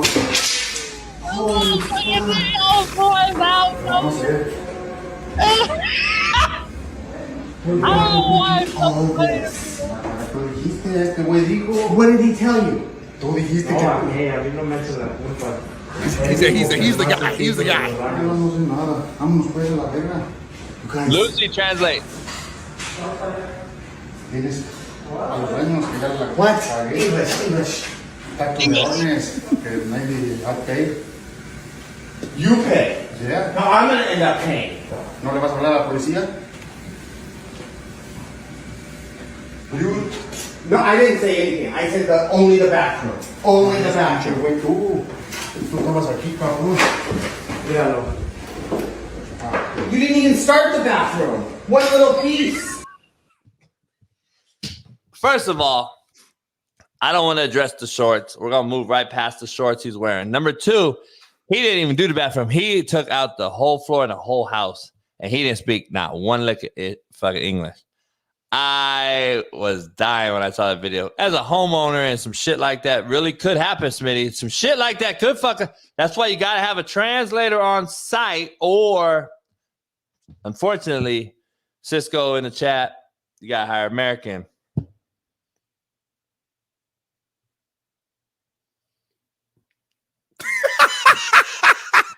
Hey, JB, side note, I wonder how long, one these days, we should plan it behind the scenes. We should start a show, and literally after the intro video and shit go off, after the Mint Mobile, we should just sit here quiet for as long as possible and just see how many views we get. Because I know Mr. Beast did some shit where he got like 1 million likes or some shit, and he didn't say shit or something or he counted. He counted the whole entire video. I wonder if we just sat here for like 30 minutes. Will we get to 1,000 views? No, he got like 700 trillion followers though, so that's like different. I'm just saying, like, I think people fuck with you so much that they might just like tune in. Like me and you just quiet for 30 minutes. All right, can I finally get on some real talk? Yeah, I've been waiting on you.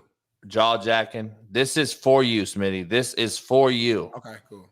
I want you to watch this. Bailey, can you make Smitty and I small or make Smitty bigger in the video and then me kind of, I'll leave. I'm going to leave to where you can hear. Small. Can you do me where I just talk? Take this freaking pad out right here. You see it? Yes, sir. See the pad? Yes, sir. Now, like I'm telling you, these don't need change. You understand? Yes, sir. These are fine. See how thick that is right there? Yes, sir. If it needed to be changed, it would be way lower. Like it would be way close down. So you got a lot of thickness right there. That's how much thickness you got right there. You understand? Yes, sir. You got plenty of time. But that's how you replace them. You replace it the same way you take it out. You understand? Yes, sir. You put it right back in the same exact way. You understand? Yes, sir. That's how you gonna do that. You're gonna put that bad boy in just like that. Boom. Your brakes have been replaced. You understand? I love to see a young brother educating you. I only wish, if I could have changed anything up, I wish that Smitty was in attendance. I just wish Smitty was in attendance, and then we would attend oil as well, change the oil. And Smitty, I met a country motherfucker. That motherfucker said, "You change the oil?" I said, "What? You change the oil?" I said, "What?" He said, "Could you change the oil?" I said, "What the fuck are you saying?" He said, "The oil." I said, "What the fuck is oil?" That's how they say oil, homie. It is fuck. And he was not budging. He didn't like try to like oil. He didn't try to announce it, anything. His enunciation was oil. And then he was like pointing and saying, "Oh," like that motherfucker didn't say like O-I-L. He didn't give He never tried. He can't even do it probably. He probably can't do it. Oh, I'm like, shit. All right, Smitty. I wish you were in attendance to that. God damn, man. We got some WPS white people shit. We haven't shown you all week. We've been waiting. Hey, baby. Chick-fil-A's in the building. Check it out. Don't kill him.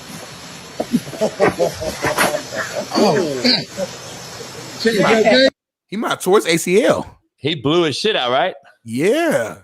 Oh, man. Can we re-show that, Bailey? I think if we could pause it, his leg, it inverts. I think he blew his shit out. Don't kill him.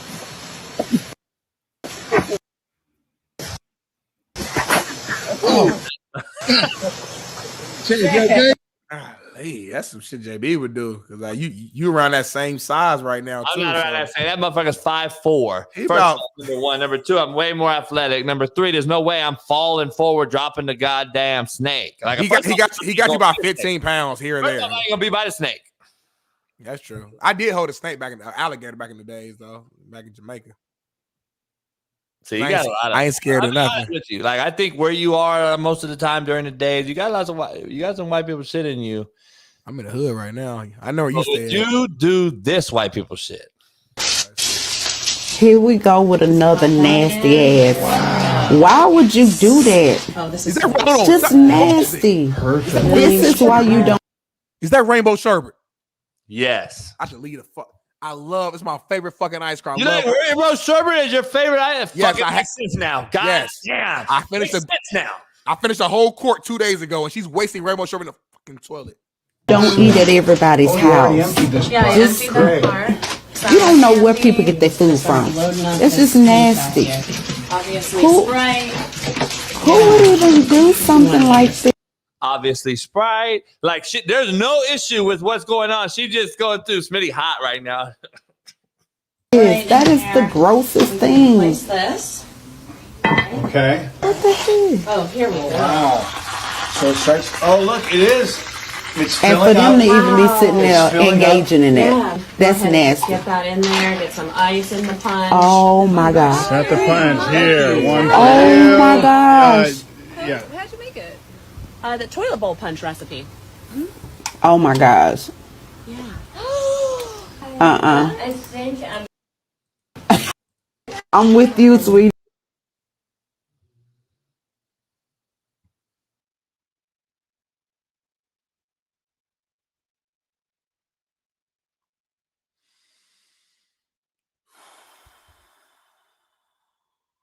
I just don't understand certain stuff, y'all. I'm not even gonna get mad right now. I'm just gonna woosah. I'm gonna just relax. This is the reason why you can't eat people's food, man. JB, if I come to your house on Sunday, I'm probably gonna just bring my own food, bro. I'll probably bring me on my own little plate, bring me a box of pizza or something. Cause that right there, man, that's ridiculous. And she went outside and served the cups to everybody. They laughing and they like, hee-yah. They have no idea what they're drinking, what just happened. They all gonna have extreme fucking stomach pain. Extreme stomach pain, JB. Diarrhea out of every hole. Ear, nose, eyes, mouth. They throwing up. They shit and they piss at the same time because of what they just did. That's how diseases are built right there. That's how the vid was built. That's how vid got here. Stuff like that. So I'm done, man. Appreciate you, Mo Garrett, for $10. We need 1,000 more of those so we can get the studio. So everybody send it. We got 800 people here. Everybody send in $10 right now. We're going to cancel this show. Everybody send in $10 right now, or this is our last show we're going to ever do. $10. You got $10. Send it in right now. Last thing, WPS, we get out of here. This is the Kia Optima Prime. This is the only way to prevent people from stealing your Kia. Play it again. What did you say at the beginning? This is the Kia Optima Prime. This is the only way to prevent people from stealing your Kia. It's dinner hard though. I like it. The Kia Optima Prime. Oh, man, that's Asian shit, by the way, not white people shit. That's real invention, right? Yeah, I love that. The Kia Optima Prime, that's fire. I mean, that's fire. So you roll that. Yeah. I would actually do that. Really? I would, yeah. Bro, I used to love Transformer. That's Optimus Prime. You driving Optimus Prime? Come on now. I love that. We're going to end the show, Big Smitty, with one last thing. Thank you, Brian, for the birthday money, bro. I appreciate that, man. It means a lot, my brother. Always looking out. Thank you so much, bro. Lucy, man. Lucy, she might be the realest person on the show. $2 though? That's all my brother can afford, man. Listen, bills just pay. Listen, you don't understand the struggle, man. I grew up on food stand. I grew up off all these. I grew up on all that. So $2? That adds up, JB. If 800 people sending $2, what that mean? You got $1,600. Right then. I take that. That's a lot of work for $1,600. I'm just fucking with Brian. We're not that big. Byron. We fucking with you. We fuck with you. We take $1, a cent, a penny, whatever. It is what it is. We all appreciate it, man. The Cowboys fan, he be sending like 99 cents 1,000 times. You know what, man? I cannot do Matt's show because he just texted us. He has to start later. You can't either. And I got people just got to my house. Damn it. I know. Tell Matt you can't do it. With him, since you can't, you're too good. You're bougie for everybody. I'll maybe do it with him. And then tell Matt I'll make it up. I'll come on next week for sure. Sorry, man. I'm playing this big time event, y'all. Hoops and Icons Players Ball event. It's an influencer athlete basketball event on Valentine's Day back home in Indianapolis. We rented out Butler University. If you're gonna be in Indianapolis during All-Star Week, man, go ahead and pull up. Tickets are $10 to get into the door. Y'all all got $10 because I'm seeing it right now in the chat. If you're gonna be, if you Midwest Ohio, you want to drive in, we'd love to meet y'all in person, man. All the fans have been supporting us. Man, we appreciate y'all, man. Hey, the money coming in right now to end the show. Damn, let's stay on the show then for another hour. Let me see. If we get 5 more real quick in the next 30 seconds, I might have to figure something out. Let me see. We got shout out to my boy Steven. Let me see if we get 5 more real quick. 5 more $10 donations. Real Black quick. people sit like a motherfucker. God damn. That's BPS. That motherfucker will stay on here. He got nothing to do. He had a whole agenda he had to get to. That motherfucker like, let's try to get 5 more before we get out of here. That's like motherfucker try to get the last pair of Jordans and shit on his financial aid check. This motherfucker straight BPS motherfucker go. He just told you a whole fucking thing he had to do. And now that motherfucker dropped some money. That motherfucker, let's try to get $5 more million. This motherfucker stay out here for 5 more hours if you kept stealing motherfucking money. Stop fucking playing. BPS to a fucking fault. Well, it didn't damn, Jazzy Jazz. It didn't come Jazzy in. Jazz. Everybody in the chat today, much love. Which is T-Rich 30. T-Rich, I don't know what. I hope T-Rich okay. No, we need to check on him for real. He texted me the other. He texted me and motherfucker was fine. He was fine. Oh. How long do you want Smitty to stay on? As much money as you send, Smitty will stay. I got Mexicans here, construction workers, Cisco and them. I got fucking all kind of shit cracking. And I'll wait with Smitty. I'll wait with Smitty if you don't keep throwing, 10. Every $10 is 30 more seconds we staying on here. Start now. $20 a minute. Oh my God. They got Chiefs Kingdom. Hey, I love the Chiefs Kingdom fans. The true Kingdom fans. Oh shit! Hold on. Smitty, do a rest in peace. Do a prayer real quick. What? These are the 3 that are found in the backyard. These are the 3 Chiefs fans that came up missing who done fucked up. They went over to the scientist's house. The scientist gave them something. That's what the New York Post posted. They gave them something. They passed out. It looks like the cat watched the rest of the game with him, then drug him out back, buried him under the snow. And then the girlfriend came 2 days later, like, where's my boyfriend at? The question, oh man, you getting dropped. They dropping money on you, dog. Another brother, shout out to the brother, helping the brother. Really me, Smitty getting $1. It's all the black people support. I brought all the black people to the show. When I joined the show, it was nothing but racist white people. They hated me when I joined the show. They hated me. They did, JB. I know the first month you probably was like, damn, should I bring them up on here? That first month was crazy. Steve Jones was here. He was the only one. You added Ron, the racist deer hunter. No, Ron still don't like you. Added Ron. We had Jazzy Jazz sister. She joined because of me. Oh my God, the money we got to stay on for hella long. What the hell is going on? They won't stop. We got the only brother I had was this motherfucker. This motherfucker has been blocked 3 times, created a new account. We got Eddie Manyweather. I had Eddie Manyweather. Daniel dropping dubs. They love us on here. They love JB and Big Smitty on the show. Hey, is it gonna stop after that? We got to stay on the 301 now. Golly, 301. I'm sorry. I'm looking at the hours. My fault. But right now it's 2:59, 36, 37, 38. So I've been looking at the time right there. The racist deer hunter. So is that what I said? So here's my thing. Are you tripping that they found the 3 cats under the snow? Or are you tripping it took 2 days for your girl to find out that you're not home? Both of them. Both. BOF. Like, the whole situation is crazy right now. Where your girl at for 2 days, though? I'm just tripping out. You didn't come home that night. Then the next night you didn't come home. And then the third night I figured, let me go check out my mans and them. That shit crazy, bro. And then the dude, the owner, because I read that whole article you sent me. these claims are coming from the parents of the deceased because they like, listen, my son, I'm not saying he's never took a drug before in his life. I'm not saying that he probably didn't drink a beer or something at your house. But these kids, these men, they're not kids, they're grown-ass men, are responsible men. This is what the parents were saying. And he said, there's no way in hell 3 grown-ass men went outside in the backyard and froze to death and forgot how cold it was. There's no way all 3 of them did the same thing. Then they said they got locked out. That's what I'm saying. But how even locked out in the backyard, you can't hop the gate, motherfucker. No, you can't leave. You can't get you can't call an Uber. You can't do nothing. You're just stuck in the trap. Like, and dude claimed, lawyer claimed, he said, listen, after the game, I went to sleep and had my headphones on.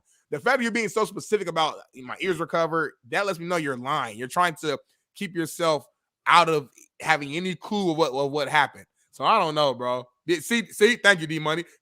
He had his headphones on. What? These are the 3 cats. Man, yeah. Now they're saying I'm hearing there's up to 5 cats missing. They said, well, it says 5 people that was there total. 3 of them dead. One of them is the one they're blaming as the doctor. One of them, I think, left a little earlier. So we don't know what the fuck's going on. It's chaos and pandemonium. You can still drop the money after we leave, by the way. FYI, you could drop money in the chat after. We've been getting some of those. Appreciate everybody out there. Yeah. Appreciate it to get out of the fun for Smitty. I got to go. I got some Mexicans here. Appreciate shout out to all the Mexicans out there, all the homies. And we will be back tomorrow for Free Game Friday, Fired Up Friday, Fearless Friday, as Big Matt joins us, Jeff Nadu, and maybe we might have somebody else. We might have some breaking news to share. I'm just working on right now. So we'll see. Much love to you. We got to get running. I'll see you guys later. Smitty got to go Fox. He got to do some things there. And then he got to get ready for his event in Naptown. Make sure you guys head on over there and check it out. Listen to Smitty's story. Watch his story. I'll share it. I share it. That's what I do. I don't get no credit for it, but I'll get it. I do it. So shout out to everybody. Much love. We'll see you. Own your future if you listen to Smitty. Be your own man. Be your own woman, not one man. And let's do it. Shout out to BMKs, Made Up Humans, and everybody else that supports the show. See you tomorrow. Peace. We switched it and filled the gap. Smitty and Jason Brown, we killed it, yeah, it's a wrap. We what the games we missing, we switched it and filled the gap. You are now tuned in.